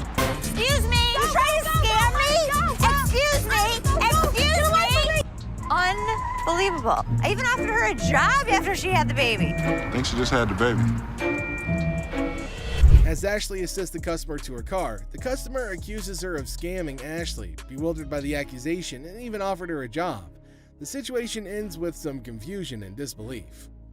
Hi, how are you? Looking for a watch, nice watch. Know what I'm saying? Sure. Which one? That one right there. This one? Yes, ma'am. Hey. For sure. Wow, look at this watch. Like this right here. How much is this watch right here? $75 watch. Do you want to spend more Give or me less? like a watch like 500 or something. Yeah. A Bugatti. Ashley kicks off with a casual "Hi, how are you?" diving into the deep philosophical quest for a nice no. She presents an item with the enthusiasm of a game show host, throwing in a touch of suspense. What, like this right here? Now this is, how about this right here? $75, no more. Ashley's unique charm shines through as she tries to make a deal. Let me see this one right here. This one right here. That's platinum. Yeah, I like that one. Oh, now this is real. I want to buy it. Perfect. $5.99. $5.99 plus tax. I got you. Perfect. Okay. With a bit of a theatrical touch, Ashley takes us through her thought process, pondering the value of an item priced at $599. She playfully negotiates, exclaiming, $5.99? Yeah, I got you. But with a comedic twist, she emphasizes the urgency, claiming she's about to go deaf if the deal isn't sealed.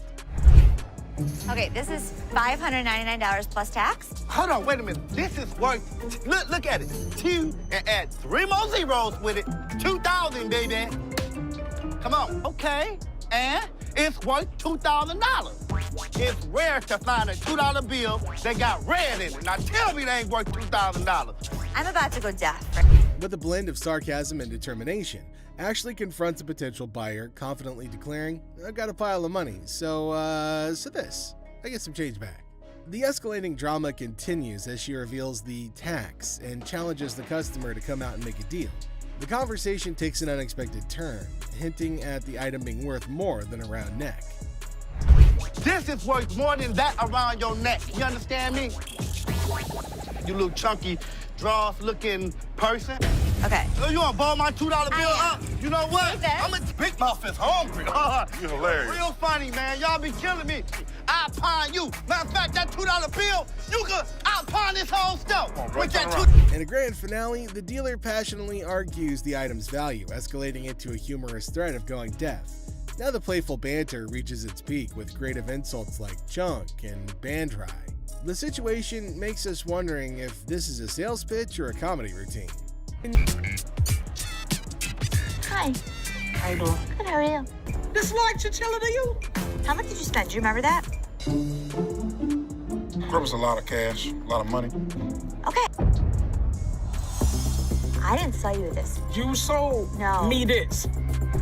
Ashley faces a furious customer. The customer seeking a Chilla scarf discovers that he's been bamboozled with the bunny instead of the luxurious Chinchilla that he desired. Grip, it's not a handshake, it's a ton of cash. Do you have your receipt? I don't have a receipt.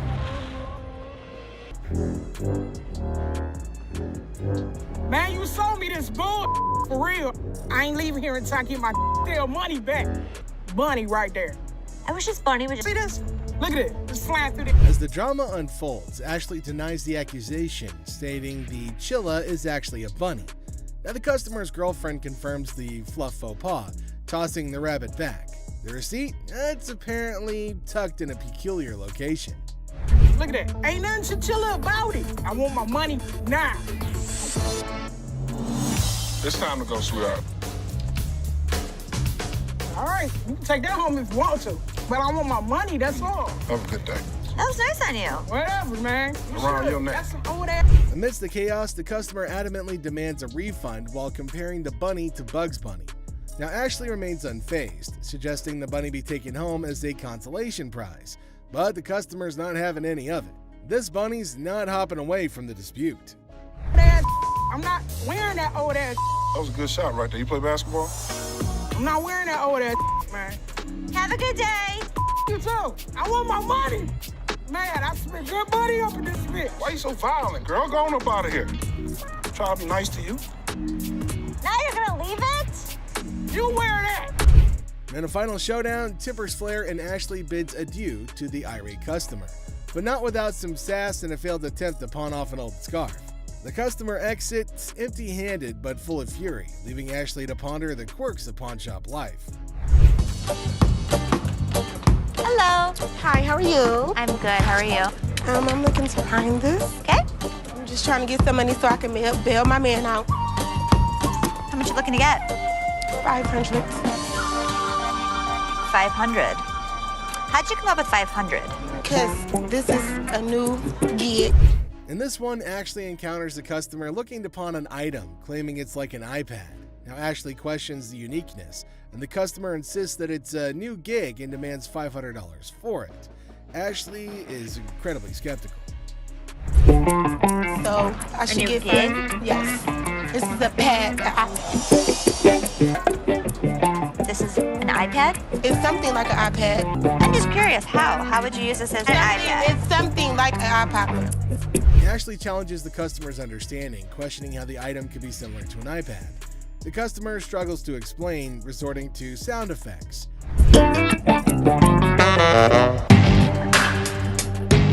You don't know about electronics, so I need somebody else, sweetie. Second of all, you're not going to talk. Where's the manager at? Where's the mother? It's me. So if you want... Who's over you? The customer, frustrated, demands to see the manager. Ashley reveals that she is the manager, leading to a heated exchange. The customer insists on $500, using forceful language, but Ashley stands firm, refusing to tolerate demands.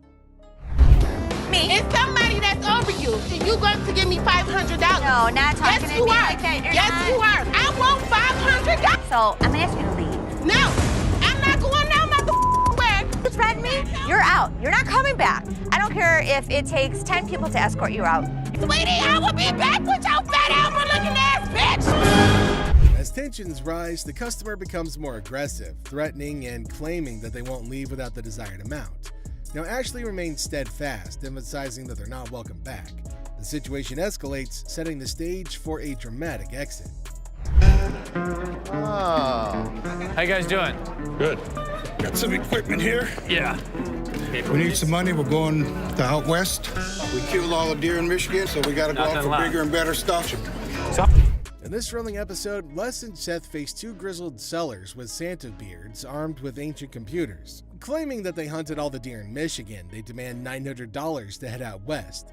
Les, skeptical and slightly amused, offers a resounding zero, much to their disbelief. I thought that they were kidding. The last time I saw one of these computers was in the 80s. To be honest, what I can offer you is around here, there's no way we're gonna be able to help this guy out. The sellers persist, insisting on $800, but Les holds firm at zero, triggering their rage. Unfazed, Les declares their items as mere ancient artifacts. Now these guys storm out in disbelief, leaving Les to reflect on the Detroit rock scene, mentioning ZZ Top's enduring presence.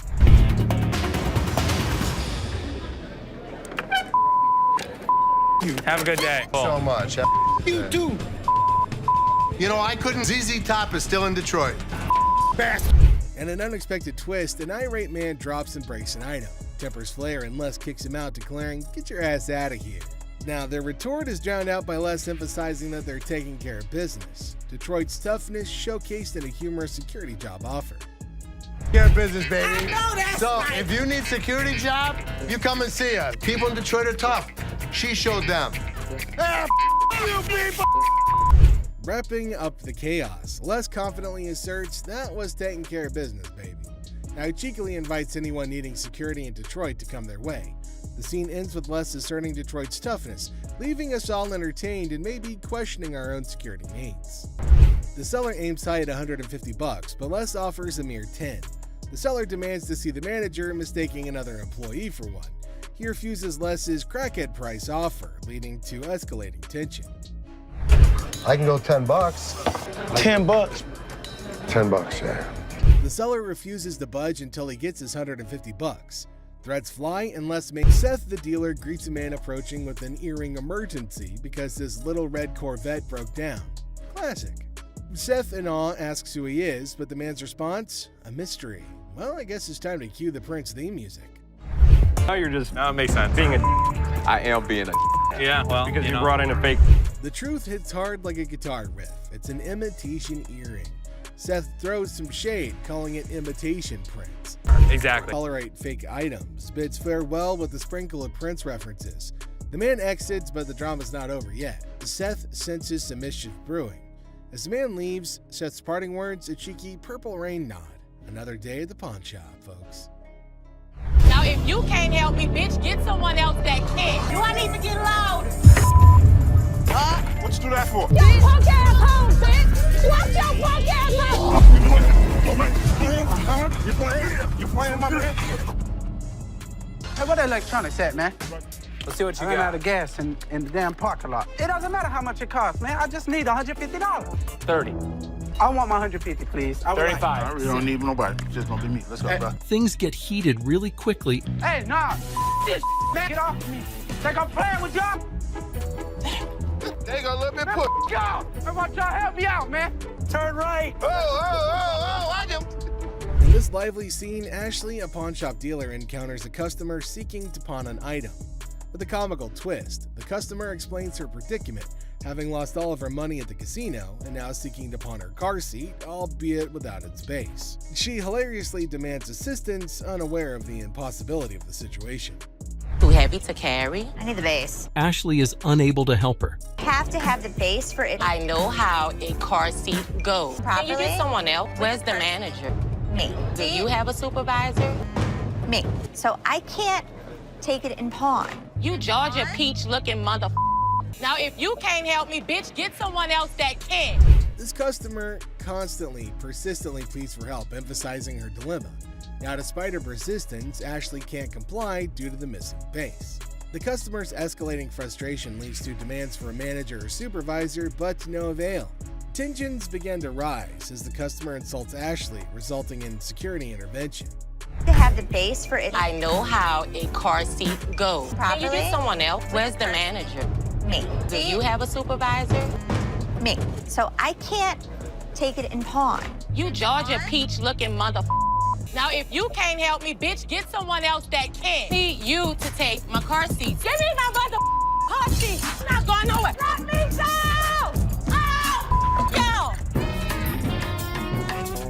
I don't know if she's supposed to be using the car seat or her child. Byron the guard intervenes, forcibly removing the unruly customer from the premises. Despite her protests, security ensures her departure. We then conclude with the customer's futile attempt to reclaim her car seat, emphasizing the absurdity of her actions and highlighting the humor of the situation. Ashley, Seth, and Karen to the office, please. Ashley, Seth, and Karen. So I got the results back from the secret shopper. Taking care of this customer. What is the first thing you see? 3 rings on the showcase. That's not allowed.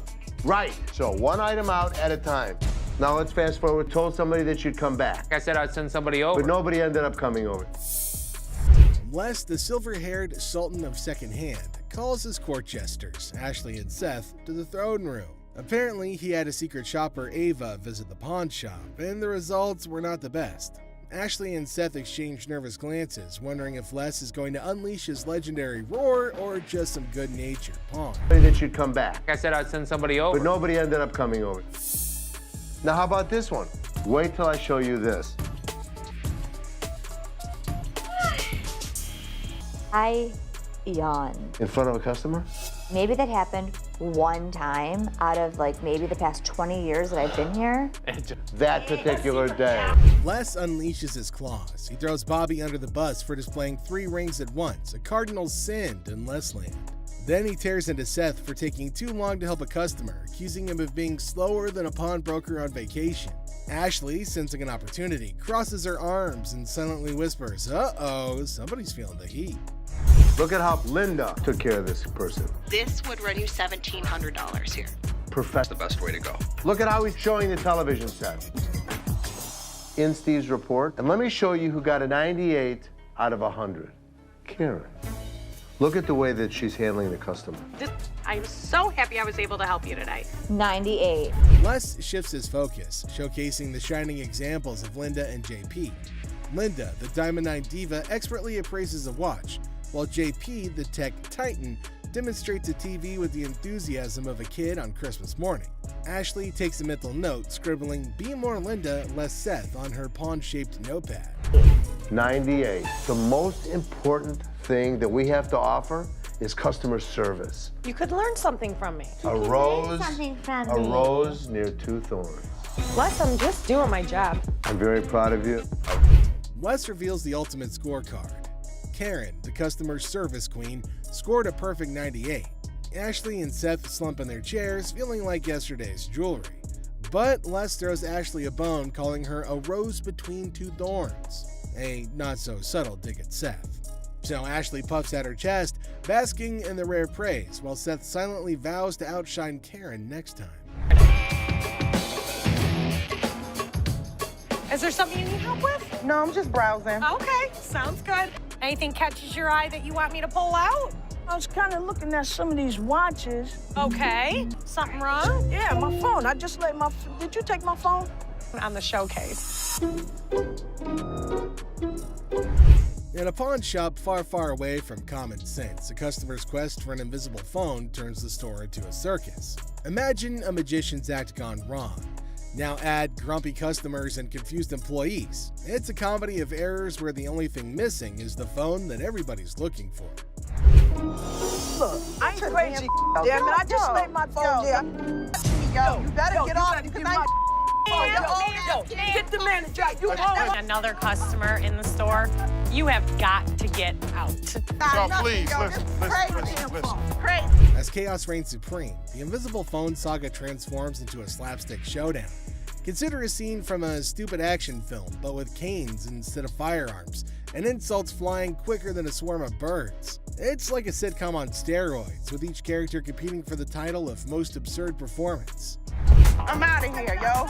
Their business outside. Nobody don't got time for this, yo. Get this old ass. Hey, what's your problem? Oh, for heaven's sake. You ain't gonna need that cane. Go ahead, put the cane down. Chill out. Gangsta, calm down. Yeah, all right. Man, don't hurt nobody. And watch how you use that cane. Shut the hell up. You got grandkids? Granddad. Have a nice day.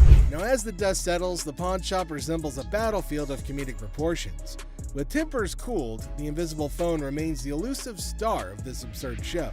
And when the curtain falls on this hilarious display, only one thing is certain. Nobody's gonna leave with their sense of worth intact. Hi, I'm trying to pawn this chain. Yeah, we won't be able to take this. Why you want me to take? Why are you screaming? Because I want my mother money. I'm a boss. That's what I do. Get my money. You're gonna come and get it? One way or another. All right, well, I'll come and give it to you. Yeah.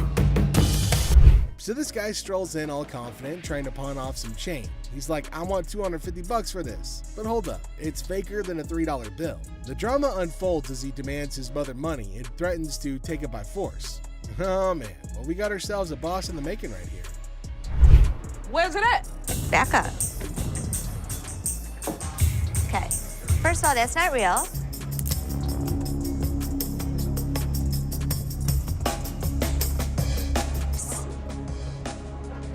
What? Do you want me to let you pawn your watch for $250? And here comes round two. The guy's still clinging onto that delusion, insisting that it's real bling. However, they're not having any of it, threatening to remove him if he doesn't turn down the volume. But at least he's willing to compromise. Now, will he finally accept reality, or is he going to keep shouting his way to nowhere? I'll take the $250. Wow. Changing a tone now. Yeah. Want to follow me this way? Thanks for helping me. Oh, take a look at that. The guy finally got a soft spot and finally ready to see reason. $250? Yeah, sure. Talk about a change of tune. And with that, he's off to his next journey. Hey, how you doing? Hi, how are you? I'm all right. My girlfriend, she came up here and she got rid of my Xbox 360 and I came up here to get it back. She got rid of your Xbox? Yeah, we got into an argument and I woke up, it wasn't there. So I called her and I asked her where was it at and she told me it was up here. So I just came up here to get it back. Okay, dude, it's not just gonna give you your 360. You just need to give me my stuff. No, I don't need to do anything I don't have no ticket. Okay, you done? Y'all just need to hand me my because I'm gone. You gonna what? Was y'all supposed to have some security guards or something? Y'all looking at me and He can look at whoever he wants. He's our guard here. So. Like I was saying, can I just have No. Can I just have So here's this guy, right? He waltzes into the shop like he's lost his favorite pair of socks in the laundry. Turns out his girl threw out his Xbox 360. And he's all like, I need it back. And Ashley's there, cool as a cucumber, asking for a ticket. Ticket to what? The Xbox amusement park? Classic mix-up. Another one? Well, let me just look for one that I want to grab. Okay, you go that way. I'll show you some. Wait, right hey, what up here, 360s there, bro? I'll sell you one for $200. No, I can grab one for free. Excuse me? Now the guy's on a mission, but Ashley's playing hardball. No ticket, no Xbox, she says. But our hero ain't having it. He's all like, just give me my stuff. Like, bro, do you even have a receipt? And then he tries some Jedi mind trick about grabbing one for free. Nice try, buddy, but this ain't a buy one, get one free sale. Oh, I got the feeling that, yeah, he really into video games because he tried to warp out of here to like another world. You know what I'm saying? Get out of here. Get the out. Now. All right, Don't ever step back. You gonna make me move? It pissed me off. I've never seen somebody run around my store like that. I've never seen somebody jump in a barrel. I've seen some crazy but never that. Then it gets wild because the guy hops into a barrel and attempts to warp out of there. Now Ashley's telling security to get him out of there, and it's an entire circus. The guy finally bolts, and Ashley's left scratching her head wondering what the heck just happened. Never a dull moment in the pawn shop. Hi, how are you? Got a little bit of a problem. Can't imagine why. My kids were playing around last night, broke my teeth. Now I have no teeth. They broke all your teeth? Yeah, I had dentures. So they How'd were they playing. bring them? They flushed them down the toilet. And you want how much? About $300. $300. So I'm not gonna be able to give you 300. Two? No. See, the issue is it has to be a certain amount of weight.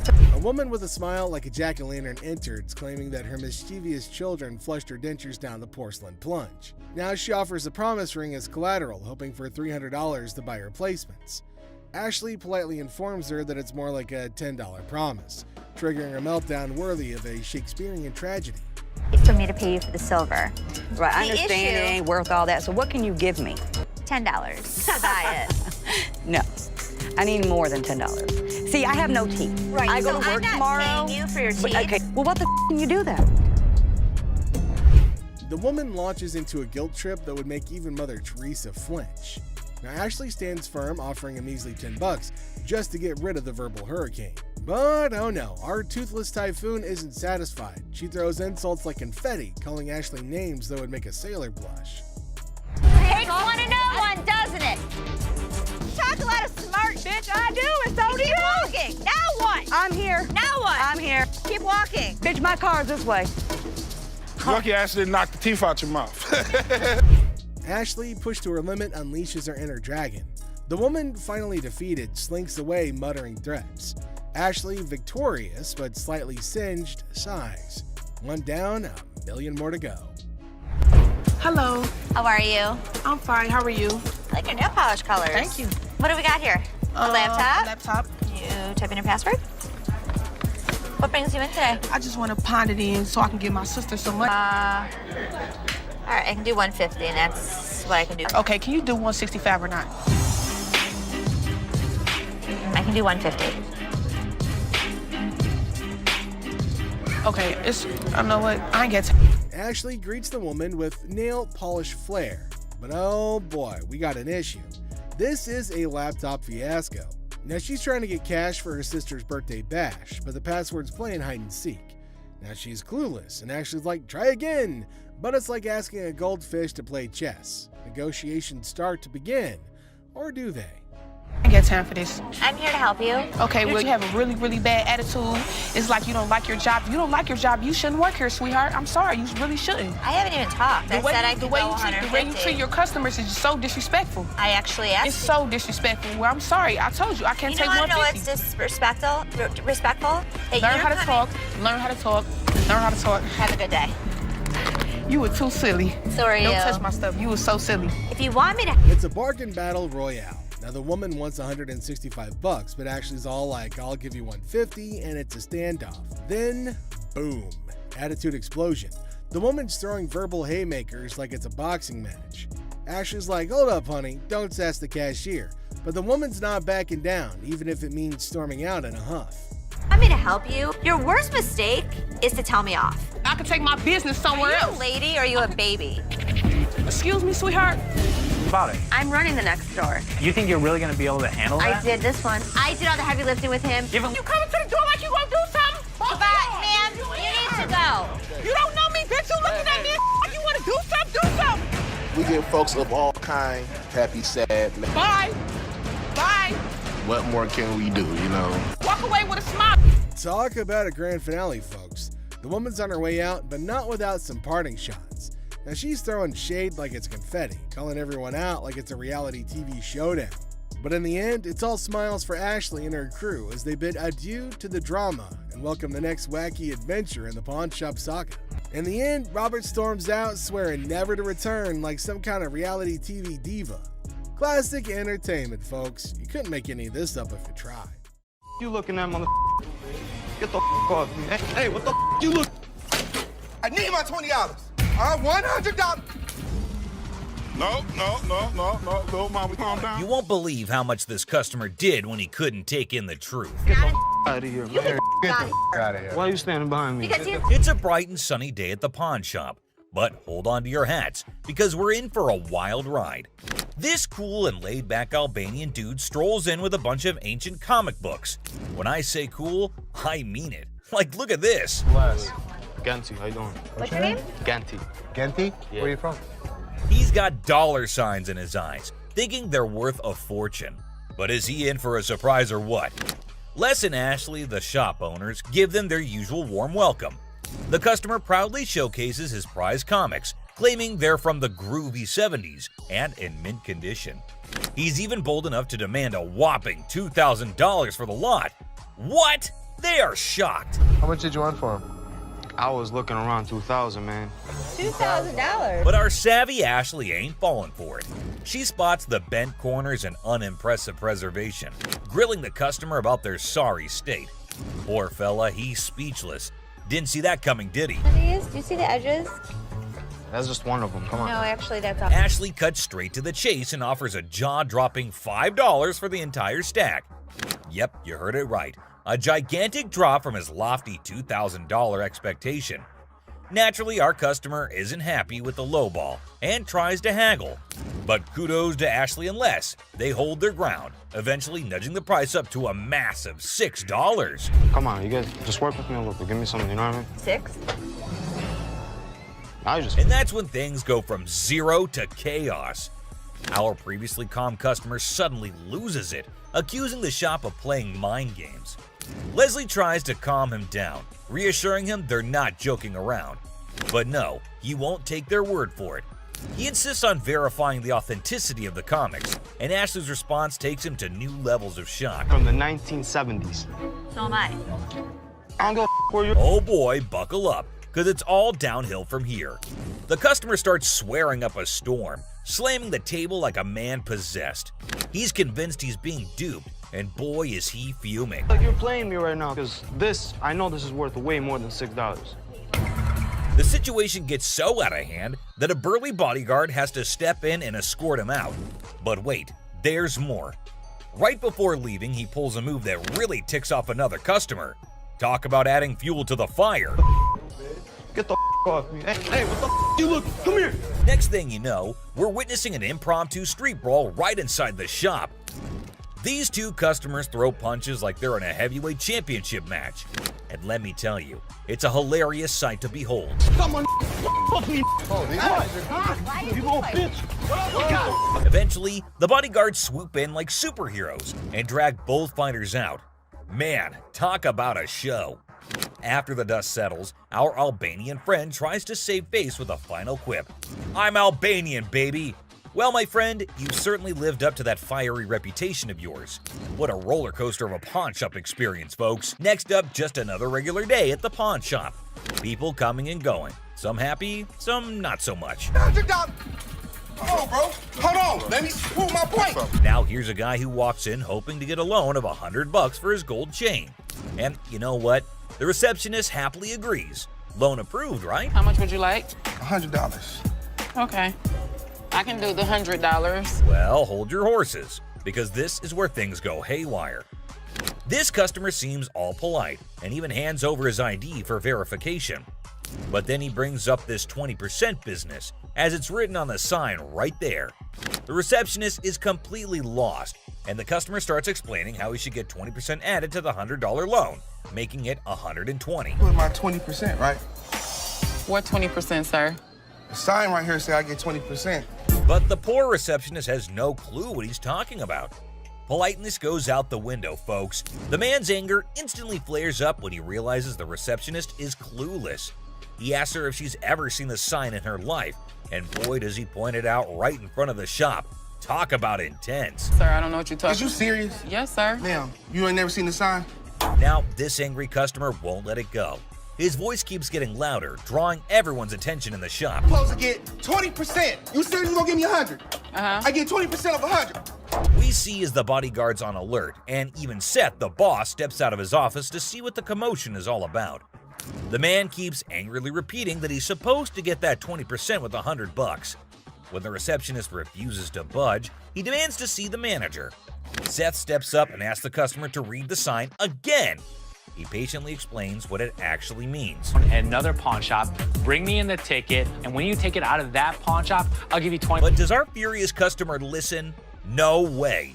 He's sticking to his guns, dead set on his demands. He even goes back and snatches the sign to show it to the receptionist and Seth. You can practically feel the tension, folks. If Seth wasn't behind that glass, this guy might have thrown a punch. Clearly, he's not thinking straight. That's when the bodyguard steps in and takes the sign away from him. Hey, straight up. My man, let us go. Let us go. 20%. The angry customer doesn't even give Seth a chance to explain. Oh boy, talk about rage blinding a person. This irate customer keeps shouting in the shop, demanding his 20%, hoping someone will back him up. Sir. Why? Well, because you're false advertising. I guess you think You're not letting. But here's where things escalate. This customer challenges Seth to step out of his glass office and face him like a man. Whoa! The temperature's rising in here. But Seth's having none of it. He tells him to get out since he's causing a ruckus. And you know what happens next? He gets escorted out by the bodyguard. And get this, he tries to take the sign with him. I'm getting something out this bro. You down for the sign, my man. I'm gonna chase you down. Gotta admit, that's a bit hilarious. But the bodyguard quickly snatches it back, and the customer keeps cursing as he leaves the shop. But wait, there's more. To show his anger, this guy grabs a harmless plant and throws it on the ground. $20 worth right there, bitches. Oh man, what did the plant do to him? Seriously, what did the plant ever do to you, man? And off he angrily storms away. It's never a dull day around here, is it? This next lady has real poor luck, but it does not excuse her behavior. Wait a minute. The door's right there. Have a good day. Because you got a big dude, you think you hot? So this lady storms into the store demanding her stuff back, which happens to be just 2 TVs. The receptionist asks her for some ID and tickets as proof, but this lady is completely clueless. I need your ID or the tickets. My what? She doesn't have any of those things, and here comes the shocker. Her boyfriend pawned off her belongings. Can you believe it? Now she wants them back, and it's a pretty messed up situation to be honest. She explains to the receptionist that she can't provide the required documents because her no-good boyfriend isn't even around anymore. He left her high and dry. Ouch, that's gotta hurt. Now Ashley, who overhears the whole thing, initially sympathizes with this poor girl. But hold up, that sympathy doesn't last for long, and for good reason. I feel terrible for her, but I can't help her without her ticket. This customer suddenly loses her mind, like all the anger in the world has consumed her. And guess what she does next? Brace yourselves, people. She starts yelling and banging on the glass window, demanding her precious TV. Don't bang on my window! Seriously, that's not how you get things done. Even if someone is trying to help you, no one will tolerate that kind of behavior. Ashley, understandably furious, tells her to back off. The situation gets so heated that Ashley has to step out of the room to confront this unruly customer. And guess what? This lady has the audacity to threaten Ashley. Well, Ashley isn't one to back down, so she tells her to get the heck out of the shop. This customer is beyond crazy, I tell you. It seems like she had a truckload of problems even before she set foot in the store. What? I dare you. Now, the bodyguard steps in to escort her out, but oh boy, this girl goes on a rampage. She knocks over everything in her path, completely enraged. Come on, girl, you seriously need to chill out. Bye! Finally, they manage to get her out of the shop, but you won't believe what happens next. Unlike the previous guy who threw a plant, this woman tries not once, not twice, but 3 freaking times to break back into the store. I mean, seriously, woman, get a grip on yourself. This is just embarrassing for everyone involved. But damn it, we're not your local psychologist neither. Even the bodyguard has had enough at this point, and he can only imagine what kind of crazy exchange must have taken place. Man, oh man, what a wild scene that must have been. This next guy is the most polite guy you'll see, but things take an interesting turn. I'm trying to help you solve your issue. Well, folks, let me tell you about this wild encounter that went down, starting with a seemingly innocent greeting. Hey, how are you? I'm good, how are you? Well, actually, I'm not doing so good. Little did anyone know, trouble was brewing. You see, this poor customer was feeling down because his dear grandma had passed away. He needed to sell something urgently to scrape together enough cash to cover his rent. Now that's a tough spot to be in, right? Enter Ashley, a real gem of a person. She genuinely empathized with this guy and offered a helping hand. So the dude decides to sell his late grandma's ring, thinking it's made of real gold and worth a fortune. Ashley, being the responsible gal she is, takes a good look at the ring to verify its authenticity. And guess what? It's not the real deal, folks. It's as fake as a knockoff Rolex. 300. Okay. Do you have anything? Naturally, Ashley breaks the news to the guy and asks if he's got anything else to pawn instead. But this fella, he ain't buying it. He's convinced that Ashley's got it all wrong, and he wasted his precious time chatting with her. Well, hold your horses, buddy. Ashley calmly reassures him that his time wasn't wasted and suggested he could pawn his TV instead. But oh boy, this suggestion hit a nerve. He starts acting all weird and uncooperative, throwing a tantrum. TV, you can pawn your TV. What the I look like? Now, here's where things get intense. Ashley's just trying her darn best to help this guy out, but he's not having it. He demands his ring back and starts searching for someone else to deal with. I'm trying to do whatever I can to help him. This not making no sense. And when Ashley tries to explain that she's simply doing her job to lend a hand, it's like a switch flip inside this guy's head. He goes ballistic, questioning Ashley's every move and acting all erratic. It's honestly a bit scary, folks. Believe it or not, this fella has the audacity to tell Ashley to lower her voice, even though he's the one causing all the ruckus. Talk about pushing boundaries. He even has the nerve to put his hand on her face trying to belittle her. And get this, he's not even listening. Lower your voice. Lower your voice. Lower your voice. Lower your voice. He's busy with his threats, making Ashley's job even harder. But our girl Ashley, bless her heart, stands her ground like a champ. But wait for it, folks. Here comes the jaw-dropping twist. Out of nowhere, a hero emerges. My face. Don't put your finger in You got me. Bam! This mysterious stranger slams our angry customer to the ground, WWE style. Can you believe it? And that's not all, folks. This hero then grabs the unruly fella and drags him out of the place. Because guess what? The dude still won't quit. On the ground. On the ground. On the ground, mother. He keeps up with his nonsense, making threats and vowing to return for more. Seriously, what on earth did Ashley ever do to deserve this kind of treatment? It's downright mind-boggling, folks. Well, the last person on this list is no less than any other irrational person than earlier. If the item was worth the money, I would give her money, but he was a loudmouth. It's just another ordinary day at the shop when this woman walks in, hoping to make some quick cash by selling her jewelry. Pretty common scenario, right? How you doing? I'm good. Trying to find this here. Well, here's the twist. It's also quite common for people to claim that their jewelry is real, when in fact, it's not. But it all depends on how they react when they find out the truth. Now, this particular woman already seems a bit agitated as she approaches the counter to sell her rose gold earrings. Les, the shopkeeper, takes a look at the earrings and bluntly informs her that the color is not real. Surprise, surprise. I can feel you.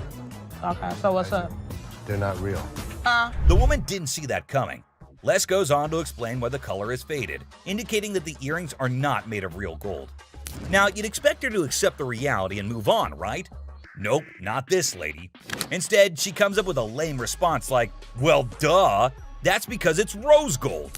Seriously? I mean, it's common knowledge that when the color starts fading on real gold, it's a clear sign that it's not genuine. But this woman insists it's two-tone rose gold, while Les insists it's just some base metal. They were just base metal. It's not gold. Base metal is going to turn colors when you put chemicals on. Come on, lady, listen to the expert here instead of getting all rude. The fact is, base metal changes colors, not real gold. It's pretty clear that this woman just wants some money and has the audacity to demand $200 for those earrings. And as if being rude wasn't enough, she starts hurling abuse at poor Les. That real rose gold earrings, man, I need $200 right now. What the is the... Talk about being confused and disrespected. I can't blame Les for not taking that kind of nonsense. So the bodyguard steps in to escort the woman out of the shop. But guess what? She keeps insisting that she wants her money and even asks the bodyguard to check the earrings again. Seriously, lady, drop it already. Here's the funny part, and you'll never guess what Les did next. Yeah. You want me to wrap these up? Yes, he did that. I mean, why bother with someone who refuses to listen, right? Eventually, the woman is escorted out by Les and the bodyguard. But she doesn't give up that easily. She actually tries to break into the shop not once, not twice, but 3 times. I can't help but feel secondhand embarrassment for her. It's like witnessing pure insanity. Oh, no. I can't feel. He's out. In conclusion, this woman's behavior was out of line. Instead of accepting the truth and moving on, she chose to be rude, abusive, and persistent. It's a good thing Les and the bodyguard stood their ground and didn't let her disrupt the shop. Let's hope she learns a lesson from this and thinks twice before causing such a scene in the future. My dad truly believed that this glass could be something. Space for years. And you never know what surprises will walk through that door. Today we've got Seth bringing in something that's blowing everyone's mind, and boy is he in for a shock.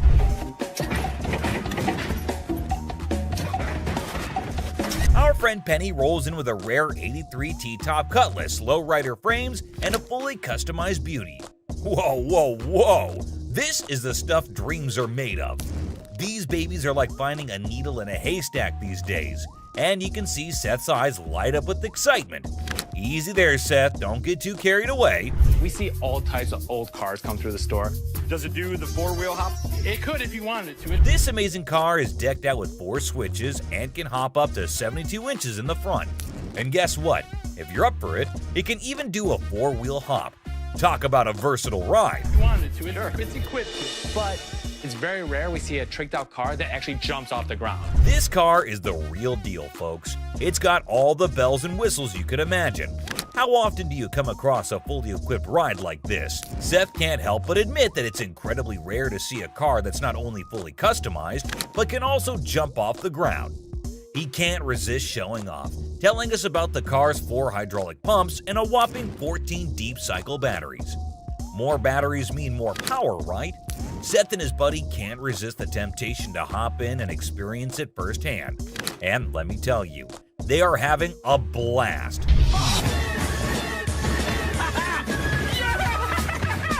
Now, Seth really wants this car, but he wants it at the right price. Penny, on the other hand, is hoping to fetch $12,000 for it. Will Seth bite the bullet and make the deal? Well, here's the twist. How about $4,000? Seth is only willing to dish out $4,000 for it. Whoa, talk about a huge drop. You can see the disappointment on Penny's face. He explains that he spent $4,000 just on the paint job alone. After some negotiation, Penny agrees to settle for $10,000. But Seth tries to push it further, offering $7,000. You know he wants it. It's very rare we see a tricked out car that actually jumps off the ground. Penny, being the wise guy he is, doesn't take the deal. In the end, they part ways on good terms.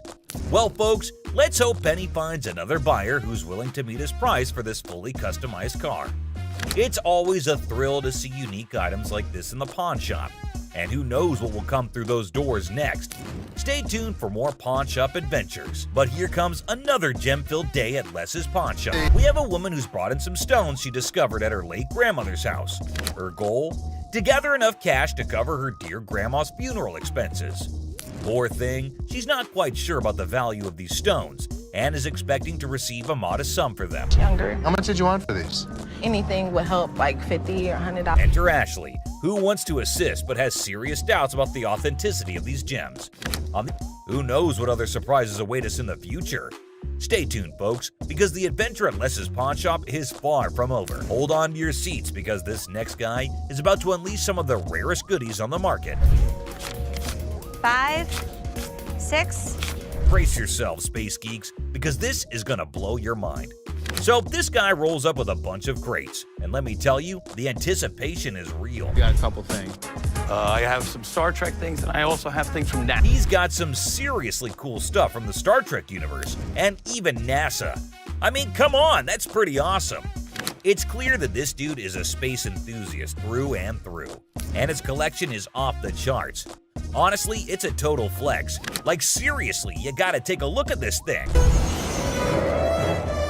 This is all the kind of stuff that you're into. Now, here's the kicker. Ashley confesses that she and her brother aren't exactly die-hard Star Trek fans. But guess what?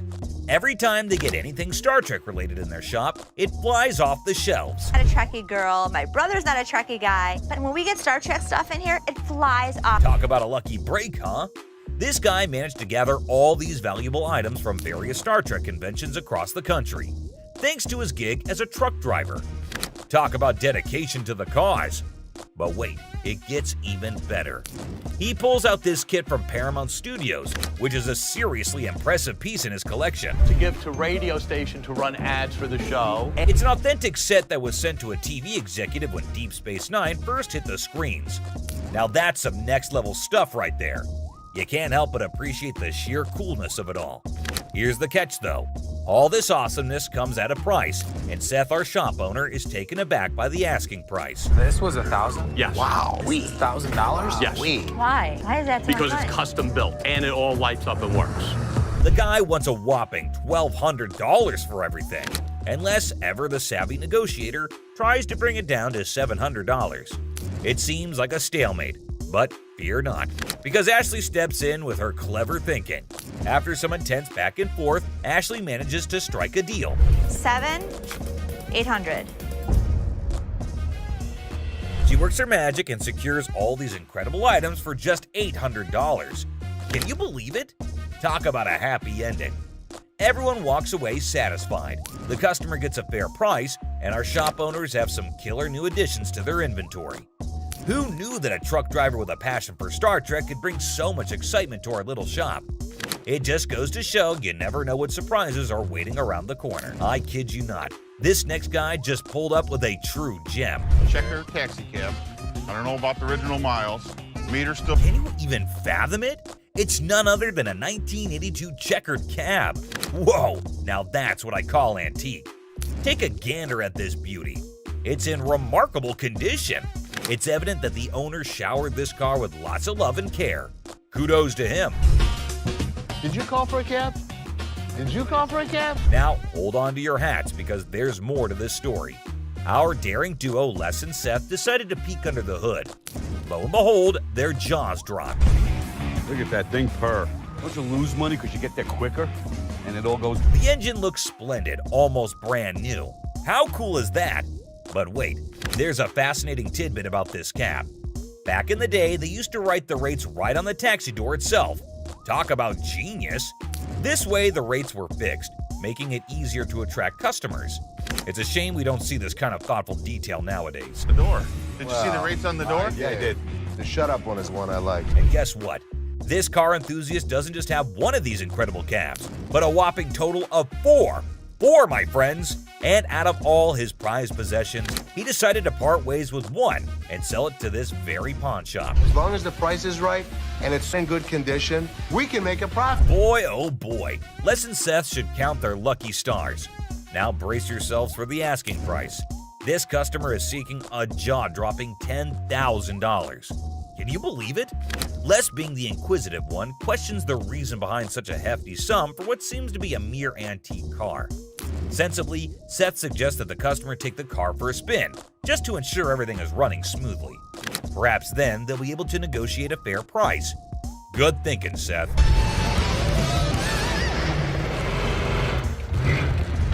Les, ever the insightful one, recognizes that this is not just any ordinary car.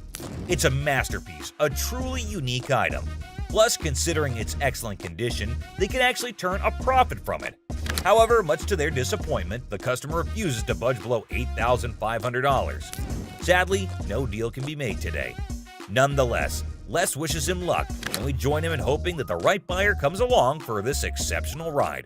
Fingers crossed. Now hold on to your seats, because things are about to get interesting. This guy is asking for a whopping He seems pretty darn adamant about it. Like, take a look at this. Ashley, always the one to ask the tough questions, wonders why it's priced so high. The customer confidently explains that outline. It's actually valued at $3,000, and he wants a fair price for it. Oh, and here's a fun fact for you. The Silver Surfer was actually voted one of the top 50 most recognizable comic book heroes in America. Pretty cool, huh? Ashley, being the shrewd businesswoman she is, gives the customer a reality check. She offers him a lesser amount for it, stating that it's the best she can do. But the customer stands his ground and refuses to go below $1,000. That's quite a gap to bridge, and walked away from the deal. But wait, there's more. It's smooth sailing from here on out. Oh, you know what? I never liked you as. I literally... You got me. No, she by herself. She ain't by herself, my man. No, I call me. I'm sure you're curious about what happened, so let's not waste any time and jump right into it. So this customer walks into the pawn shop looking visibly upset. As usual, Ashley greets him and asks how he's doing. Turns out he's not doing well at all. Here's the reason why. I'm not doing so good. No? My grandma just passed. I'm sorry. I was like... It's really sad to hear about it. Now, he brings along a ring that belonged to his grandmother. He wants to pawn this ring because he plans to retrieve it once he earns enough money. How sweet, right? However, it turns out that the ring is fake, which surprises the customer. Now, this got me thinking. Is he pretending or is he genuinely serious? It's hard to trust people these days, you know? But Ashley comes up with a solution to help him out by pawning his television. Can you guess what his response was? What the f*** I look like pawning my TV? starts getting rude with Ashley, which escalates into a heated argument. Then he demands his ring back, and not only that, he insists on being helped by another employee because he's annoyed with Ashley. And guess what happens next? Put your finger in my face. Don't put your finger in. Yep, that's how he ended up there. Crazy, isn't it? This customer's behavior became even more disrespectful. Just to prove that Ashley was completely wrong and useless, that's when, as you saw, the big guy steps in and knocks him down. But he continues to yell and curse at her. Eventually, Byron forcefully removes him from the shop. You got me up. No, let's go. Man, let me go. Let me go, man. Just when he thought everything had settled down, the customer goes ahead and threatens Ashley, saying he'll come back to get her. Oh dear, that's the biggest mistake he made since entering the shop. We all know what happens when someone messes with Ashley, right? Well, brace yourself and see it for yourself. On the ground. On the ground. On the ground. Dang, the customer was literally scared for his life. He knew that they probably get a lot of Xboxes anyway, so that does not set him apart from the rest of the regular customers. He reveals that he needs as much cash as possible, and it is all for his girlfriend. Or maybe, just maybe, he's living in denial. Tough spot to be. Is this guy delusional or are the cops mistaken? And here's what they had to say to justify his beliefs. And Les was clearly not here for his unreasonable demands. Take a look at his reaction. The customer then starts cussing at not only Leslie, which was $80, which is way far from a whopper of $300. He even put his finger on Leslie's face, and that is when he knew it was time for this guy to leave. And he did not make it easier. Well, at least they wished him a good day. Moving on to the next. You talking to? Alright folks, let me set the scene for you. We got Sharonda and her son Deontay strolling into the pawn shop. You see, it's Sharonda's birthday, and she's all about treating herself to some classic, fabulous jewelry.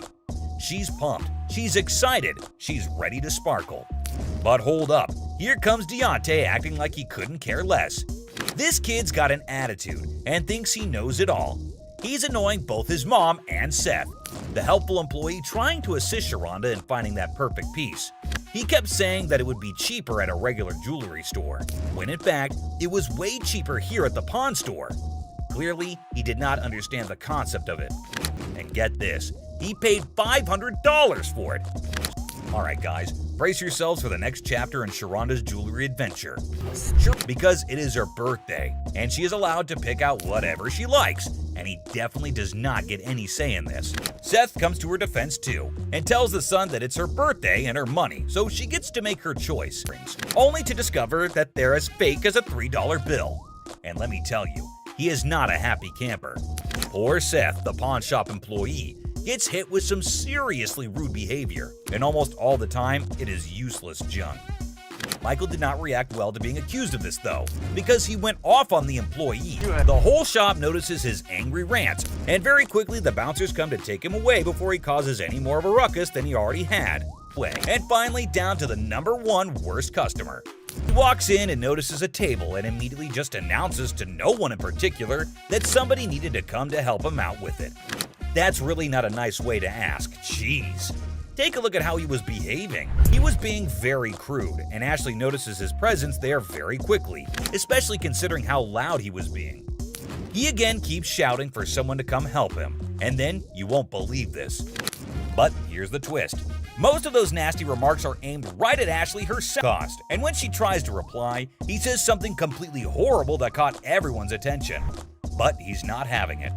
He keeps telling her to shut up or get lost. But here's the kicker, my friends. Even after all that, he still won't quit with the rudeness. She's furious at the way she's being treated just because she's a woman. Take a look at what he's doing in the store. Yo, hold up people. Leslie catches wind of all the chaos and rushes in to see what the heck is going down. And let me tell you, he's in for a... Les faces off against chaos as a wild woman storms in demanding her money, leading to a bizarre showdown where even the pawn shop floor becomes her stage. When I come to pay you, I don't get all the mother questions. When you take my money, You know names. let me go on my stuff. You ain't get nothing. You don't come back. Yeah, I will be back. You and your people. I can put up with a lot of But that woman cannot call me that. She walks up to one of the cars and pulls out her boobs and starts rubbing it on the car. Les, the owner of the pawn shop, greets a guest who brings Detroit Bicentennial cards. However, the excitement fizzles out when they realize the cards aren't worth as much as they'd hoped online. $50 less. Shake on it. Give me a minute. No problem.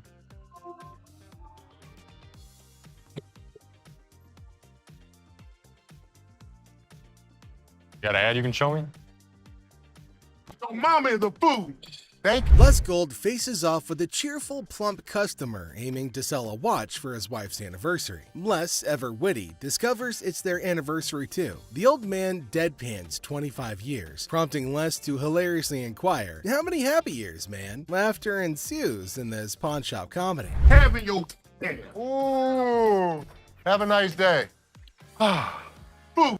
After getting kicked out of the pawn shop, our guy doesn't seem bothered at all. Instead, he starts acting really silly on the street. He starts walking in a funny way, like he's in the army, and starts shouting random silly things. This made people laugh a little bit. You paid $200 for that, I overheard? Yeah, I mean, Really, you paid $200. I'll sell you like. The scene opens with a heated exchange between a customer and a pawn shop employee, Jay, over the value of an item. The customer demands more than the offered $20, leading to frustration and a call for the manager. I've seen a customer get angry because it's that system. $20.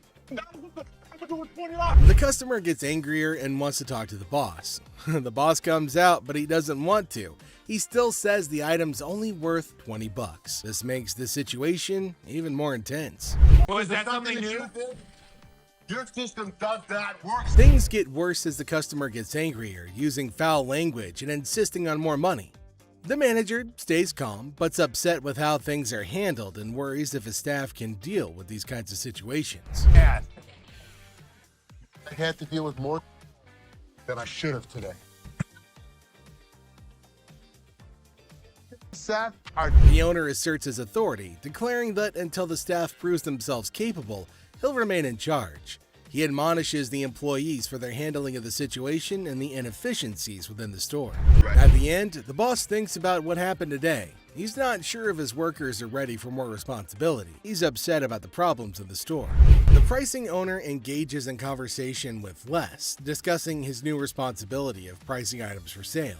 He reveals his discovery of a framed item, initially estimating its value at $100, and mentions its significance as an original piece by Stanley Mouse, known for his work with the Grateful Dead and other bands. Well, I told them, the stranger the item, the more value it had. The pricing owner and Les delve into the potential worth of the item, recognizing its rarity and connection to Stanley Mouse. They discuss the value of unique items, citing examples like an old hand-painted t-shirt that turned out to be valuable. The pricing owner expresses intention to find a suitable buyer for the item.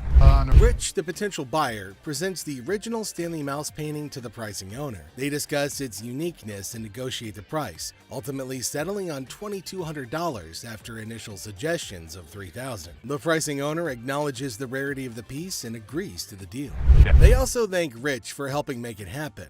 Les, the owner, also joins in and says that they're impressed with how things turned out and that the person who set the price did a great job. This ends with applause for the successful deal. Les and the pricing owner express satisfaction with the outcome, emphasizing the value of unique items in their business dealings.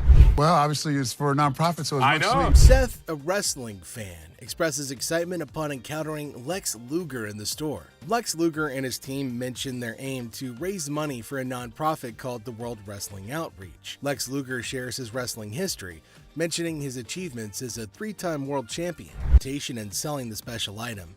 But Seth and Michael express interest in buying it for their collection. After negotiation, they settle on a price of $3,500, considering it's for charity. Seth shares his personal connection to wrestling matches with his father, adding sentimental value to the purchase. You got a deal. My brother. Thank you. I appreciate it. Thank you, Les. Thank you. Well, I personally am very excited. I didn't know what to expect. Les expresses excitement and gratitude for the successful transaction, noting the unexpected softness in negotiation from the master negotiators representing the nonprofit cause. So what's next? I'm going to call in some world-class appraisers. And if they're real? If they're real, I'm buying them But first, I'm gonna get some other opinions. I apologize for interrupting, but there's a guy on the phone. He says he's the guy who owns the artwork, and he's really pissed. What line is he on? I'll transfer him over. Les plans to get expert opinions on paintings brought by Dina and Tony. Suddenly, an employee interrupts, saying the supposed owner, Todd Hutchin, is upset and on the phone. Hello? Mr. Gold. Yes. Hello, sir. My name is Todd Hutchins. I appreciate you taking my call. Oh, it's my pleasure. Okay. Les talks to Todd, who claims the paintings are his and accuses Dina and Tony of leaving them without his permission. Les tries to understand and offers to resolve the situation. What do you think? Son of a bitch, I think it's real. Yeah, but why would he take such a hit? He's not, he's making money. Doesn't make sense. Stranger things have happened. I mean, we've never had anything like this ever. What are you gonna do? What's the next step? Les, Ashley, and Seth talk about the situation, unsure whom to believe, but agreeing that Todd seems genuine. They decide to verify the painting's authenticity. Paintings are authentic. Now that we know who the rightful owner is, I really want to make this deal. Now I need to find the best appraiser in Michigan to make sure that they're legit. Les decides to focus on verifying the painting's authenticity before proceeding. He wants to ensure that everything is legitimate. Well, I'm good with it. Les ends the discussion, determined to handle the situation carefully. Despite the unexpected problem, he remains committed to resolving it honestly and fairly. A woman comes to Ashley asking to pawn her bracelet. She says that she's had a fight with her partner and needs money urgently to go back to Hawaii. Okay, how much did you need? I was just trying to not this for you to be nice, but... $600. I got this from one of my aunts in Africa. This is $600. Do you know actually a Tahitian pearl? No, this is from Africa. This is an African pearl. Tahitian pearls are... Okay. Ashley checks the bracelet and talks to the woman about where it's from. The woman says that it's an African pearl, but Ashley says that it's a Tahitian pearl. They disagree about its worth and where it's from. The woman gets angrier and calls Ashley names. Ashley stays calm but tells her to talk respectfully. The woman leaves angrily and this situation doesn't get resolved. On picking up very expensive pieces, grabs Les's attention. Hey, sir, don't touch it. Sir, if there's anything you want to see, we'll be more than happy to show you, sir. Well, what do you know? Expensive pieces tend to be fragile. How am I going to see if it's going to work? The customer starts touching expensive items, catching Les's attention. Les politely asks them not to touch anything, offering assistance in viewing items instead. Hey, sir, that's why I asked you. That's when you're back there and he's over. I'll come out right out there. You think I give it? The customer insists on touching, arguing it's necessary to check functionality. Les tries to explain store policy, but the customer gets upset. Out of my store. Don't touch it. It's time to go. You're lucky you got some. The customer's frustration grows, prompting Les to ask them to leave for disrupting the store. Les firmly directs the customer to leave, highlighting their luck in having assistance. Jersey just moved into the town and is on an errand from his wife. My wife and I, we just bought a house and she sent me here. She said, see what you can pick up. Let's find some. I'll bet you can make. A middle-aged man from New Jersey, recently moved into town, is running an errand from his wife to find furniture for their new house. He spots a couch in the store and expresses interest in making a deal. After looking at a cheap couch, the customer notices that the couch is dirty. You gonna clean all that up before I buy it? That's why it's so inexpensive. I gotta tell you, man, that's nasty. Our used furniture sometimes has things. While checking the couch, the customer notices its dirty condition and questions if it'll be cleaned before purchased. The store attendant explains that the low price reflects its used status, which includes some dirtiness typical of secondhand items. Really? Well, I only got $200. After sitting down to give the couch a try, the customer begins being disrespectful to Les. And let me try this out, man. What? My shoes are cleaner than this couch. Then don't buy it. Make me a deal. I got cash in my pocket, man. Wow. The man doesn't like how the couch looks and tries to pay less for it with the money that he has. He starts being rude, saying bad things about how dirty the couch is and insulting the store. I bet you're the mother that's been sitting on here farting. This was actually my couch. We had a reupholstered and I gave it to Ashley. When the comment reaches Ashley, Les's daughter, Les has enough of this customer. Is that your daughter? That's my daughter. She must be nasty too. The customer's derogatory comments extend to Ashley, Les's daughter, who works at the store. Les, the owner, has had enough and confronts the disrespectful customer, defending his daughter and the store's reputation. How we doing anything? Les decides to end the interaction, urging the customer to leave the store. The customer, unwilling to change his behavior, decides to go elsewhere, ending the encounter on a sour note. Excuse me. Hi. Hi, I have a question for you. Yeah. Okay, I went to get my purse back to make my payment. She's telling me this is expired. That's my purse right there. That one right there, black one. So I want to know why it's out there. A girl approaches Ashley in the pawn shop with a question about her purse. She claims that her purse, which she points to, was wrongfully labeled as expired, and she demands to know why it's out for sale. My purse right there. How do you know that's your purse? Because I know my purse. Here's the money. I want the purse. Want that? If you don't give me the purse, I'm gonna climb over the counter and get it myself. Give me my purse. The girl argues that the purse refers to her and displays money as evidence of access. She becomes furious and threatens to jump over the counter if she fails to obtain her purse back. Getting over there and get my purse for me? Okay, first of all, it's not your purse. How do you know it's not my purse? Because they look at it. If you want to buy it, I just want to look at it and make sure it's not mine. Okay, first of all, I'm not. Ashley contradicts the girl's assertion, saying the purse wasn't ever pawned and is not related to her. She encourages the lady not to speak rudely and offers to show her the purse if she's got an interest in purchasing it. Purse, or I'm going to climb over that counter and get it myself. What's it going to be?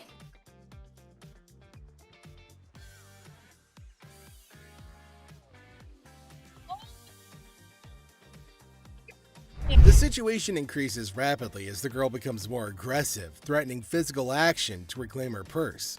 Ashley remains firm and asks her to leave, but the girl refuses and becomes physically confrontational. You. Walk. Get your hands off Walk me, yourself boy. out. You know the shit with that pole, right? Go. Bitch, Go where you got to go. I'm going to kick your ass. Wait. Go.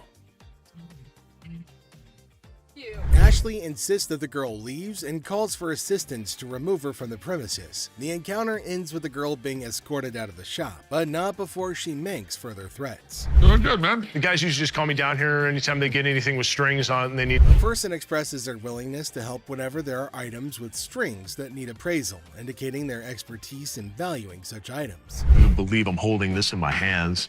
Mary Ford's Les Paul. This is. The person marvels at holding Mary Ford's Les Paul guitar, expressing disbelief at the opportunity. They acknowledge Mary Ford's significant contributions as a singer and guitarist, particularly alongside Les Paul.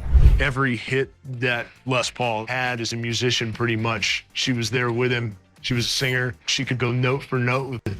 Wasn't Les Paul unhappy with this guitar or something like that? Les actually hated these guitars. He had a... Questions arise regarding Les Paul's relationship with the guitar, with mention of his dissatisfaction with Gibson. There's a suggestion to test the guitar to ensure that it's fully functional.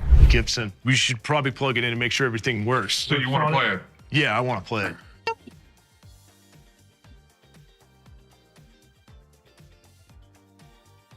The decision is made to plug in the guitar and test it out.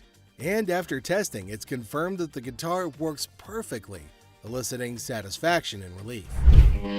All right, so it works? Yeah, it works. With the successful test, it's affirmed that the guitar is in good working condition, marking a positive outcome to the evaluation process.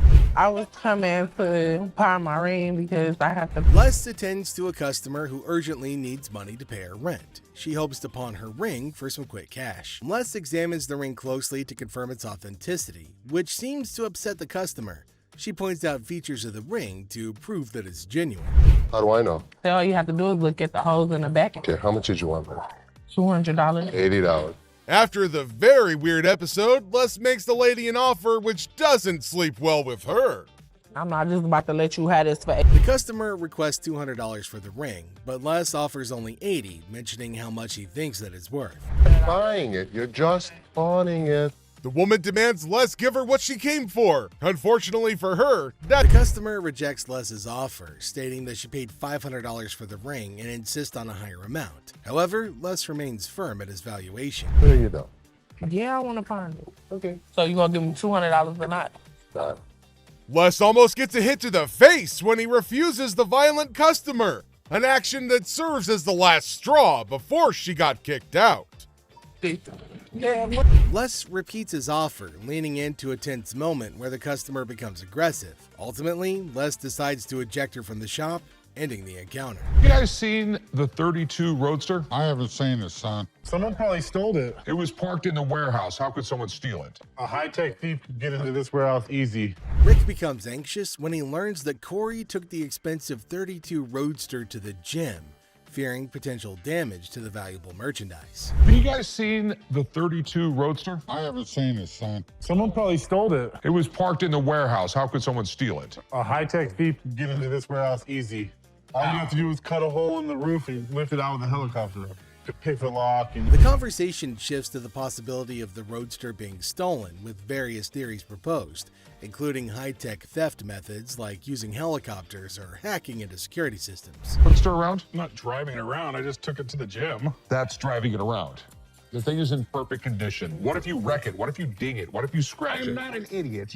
I'm your partner. Rick says he didn't drive the Roadster just for fun. He says he only took it to the gym. He defends himself from being called careless. He reminds everybody that he's a partner in the business. I can't believe my dad's giving me a hard time about this. I mean, what's the point of owning a pawn shop? Tensions raise between Rick and his father as they argue over the handling of the Roadster. Rick feels frustrated by his father's skepticism and restrictions, questioning the purpose of owning a pawn shop if he can't enjoy its items. Later found out that the car was not nearly worth $68,000. His expert had failed to notice that the car was a hot rod. Later, Rick learns that the Roadster is worth a lot more than he realized, valued at nearly $68,000 due to its hot rod modification. So what can I help you with today? Got this ring right here. See how much it might be worth. Okay. I also wanted to know how much you guys. A customer brings in a ring for an appraisal and to inquire about pawning it for cash. He seeks to understand its value and potential loan amount. Les expressed surprise at the customer's sudden violent behavior, emphasizing that he's witnessed conflicts before, but never expected such aggression from a customer, particularly towards their spouse. Welcome to the junk. Hey, how you doing, man? Hey, can I talk to the owner? Okay. We do. Okay, how's that working out for you? Working out great. I'd like the opportunity to maybe go over some paperwork with you, show you what we can offer, what we could do. Okay, well, there's nothing to be missing. If somebody's parked illegally, we want to be able to come in. Mark, a would-be business partner, approaches Les with a proposition. However, Les quickly realizes Mark's intentions and plays along, subtly mocking Mark's attempts at persuasion with humorous banter. Car that's left overnight by some chance. It doesn't happen. Well, things happen. We don't have that problem because we have fences around the building. Well, we've done a couple other business around here. I don't think you're understanding what I'm saying. I want the business. Listen. No, you listen. You are not coming into my business and trying to shake me down. Do you understand me? Listen, you are... Do you understand me? As Mark persists with his proposal, Les becomes increasingly skeptical. With witty comebacks and dry humor, Les navigates the conversation, ultimately shutting down Mark's shakedown attempt with firmness and sarcasm. It's an old time in the past. We got a new thing going on right now. No, you got a shakedown business, which I'm not going to pay for. Okay, well, that's what would you call it? I call it a business opportunity. I'm not interested. You old man, you're taking me down. Do you understand that? No, man. Will you escort your gentleman out of here? I'm not. Les asserts his authority and refuses to be intimidated by Mark's persistence. Their exchange escalates comically, with Les confidently asserting his position and dismissing Mark's offers with disdain. Of course you're not. I'll be back. All right, come on back. And him, man. Go ahead. Hands on me. So with now, I ain't gotta touch you no more. I'll be back. If I were you, I wouldn't come back. Whatever. You make sure that mother never comes back in here. You understand? No problem, sir. You had a choice to be able to make this happen, okay, and make it happen right, okay? Does have a nice car, though. The confrontation concludes as Les firmly shows Mark the door, unimpressed by his attempts to strong-arm a deal. With a mix of humor and seriousness, Les ensures that Mark won't be coming back anytime soon, ending the encounter on a humorous note. Hey, you the owner? Check this out, man. I can turn around that paper there. What's up with that? 25 bucks, man. Come on. Man, step your back, man. Step back. Come on, you gonna talk to me? Orderly, I'm speaking English, just say. You get it? I ain't got no receipt, man. Well, how can I give you another unit, another game, if you don't have it? Because I bought it from here, man. I bought it right over there. I will be more than happy to exchange it for you. The customer's mad because he wants a refund for a game but forgot the receipt. Les tries joking around, but the guy's still upset. Things get a bit funnier as they go back and forth, with the customer threatening to jump the counter. But Les stays cool and sends him off with a witty goodbye. What, am I supposed to carry it with me? Give me my money back now. I can't have that. I don't know if we did it. I don't know if he did it. I don't know if he really bought it from us. But because he was so irate, he had to go. We're going to go right here to the refund. I ain't going over there. Do you want it? I got... Get off me back. You going. You ready? You ready? You going. Get off me back. Let's go. Let's go. Les attempts to reason with the customer, offering to exchange the game if he brings the receipt. However, the customer's stubbornness escalates, threatening to leap over the counter, adding to the absurdity of the situation. I ain't going nowhere. Have a nice day. Have a receipt. You let us bring the receipt. Bring the receipt. I don't like this place. We don't like you either. Man, keep the game. Thank you. Merry Christmas. You got a bad attitude. As the confrontation reaches its peak, Les decides to escort the customer to the refund department. The customer's resistance continues, resulting in Les ultimately dismissing him with a sarcastic farewell, ending the encounter on a humorous note. He asked for $200, but no, it's not going to be a good deal, and they told him to leave. The man in need got a severe shock and held up the poster thinking. Les again said that they can't pay more than $100, and after some time of quietness, they agreed to the deal. Finally, the happy deal was made.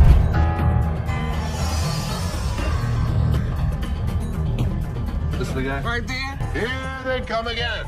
Les? Hi, how are you? I'm attorney Kyle DeQueef. So there's a man, probably an attorney with two ladies along, coming inside towards Les at a pawn shop. Now, Les knew about it before. He asked for Les, and fortunately, he was at the counter. He asked why they had arrived at the store. She's retained me to represent her in regard to a ring. Okay. My client brought in a $10,000 ring here, and she wants to either collect the remaining money owed to her on the ring or get the ring back. She's got a receipt. Let me explain to you. This is a counterfeit ticket. He said that he came here for the ring, which they bought from these ladies for $10,000, but they didn't pay and gave them the receipt. Now, he put up the receipt and showed it to Les and accused them of cheating and stealing from the women and taking their expensive ring. But Les was cool and controlled his anger. Whoever produced this ticket didn't understand this is the amount of numbers that are here. Okay. Number two is state law mandates that we print the law in a 12-point font. Okay. This is much smaller. That is some bull.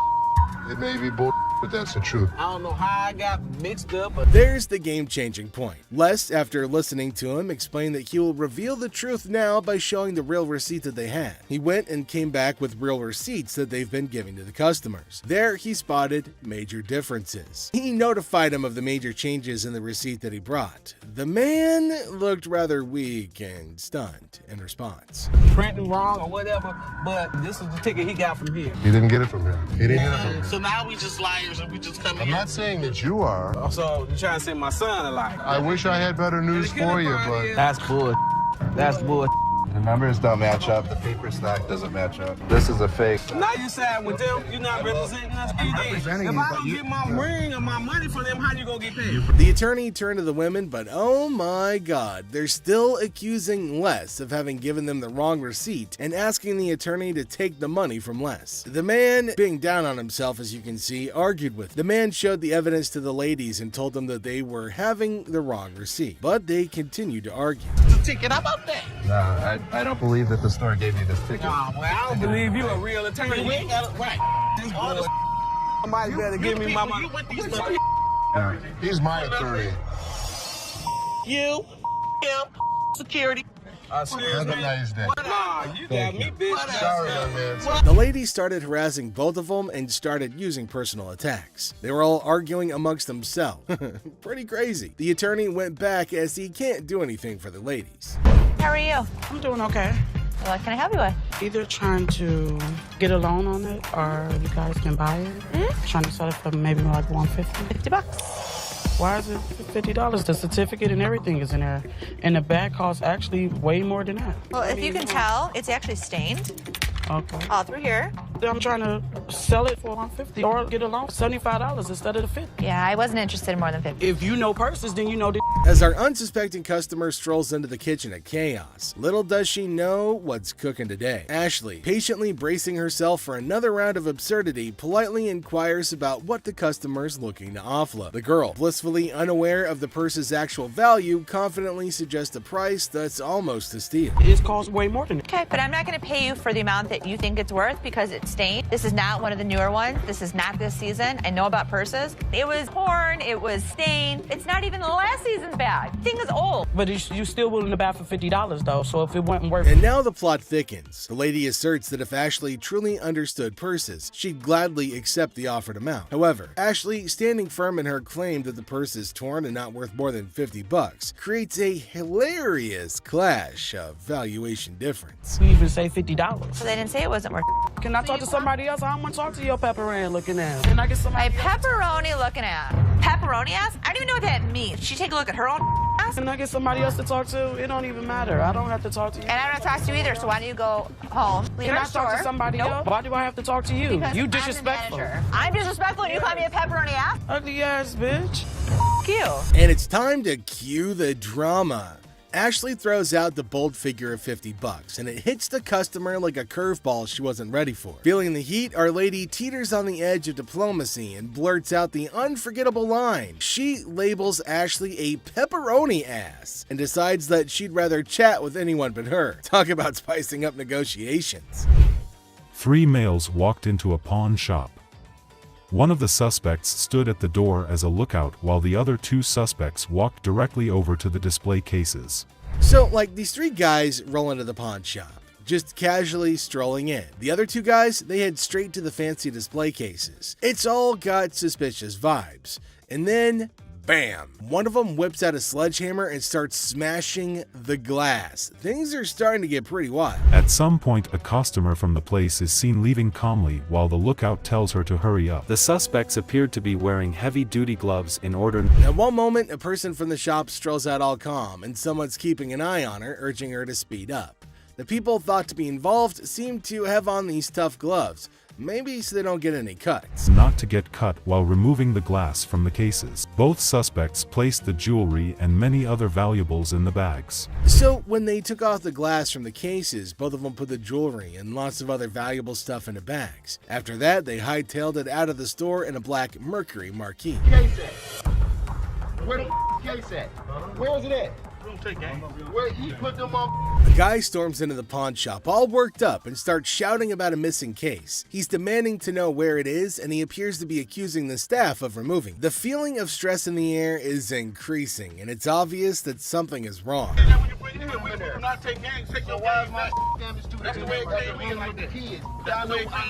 gonna act like I ain't got no sense?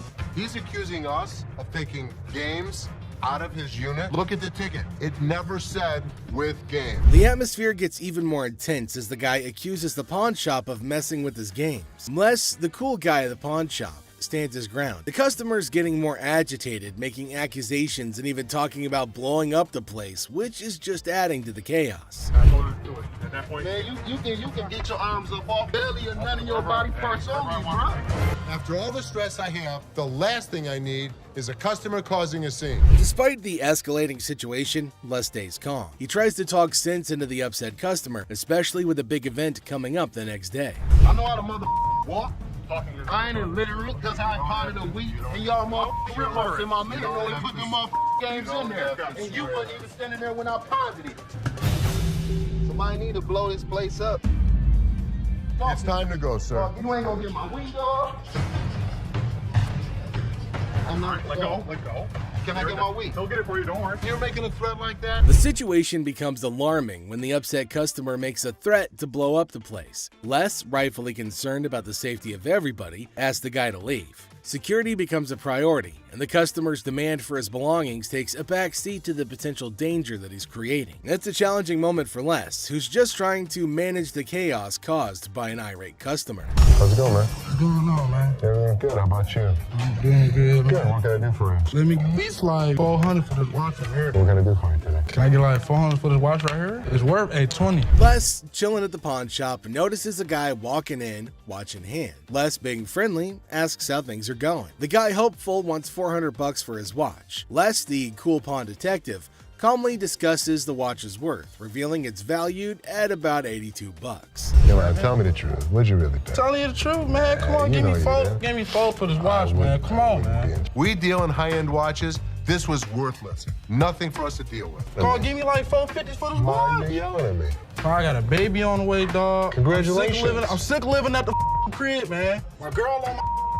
The negotiation heat rises as the guy insists on $400, but Les suggests $7. The guy, pleading and sharing his life story about a baby on the way, asks for $400 again. Les stands firm, offering him the same price, which leads to a bit of yelling. The guy, feeling frustrated, calls the place bull ass and expresses his discontent.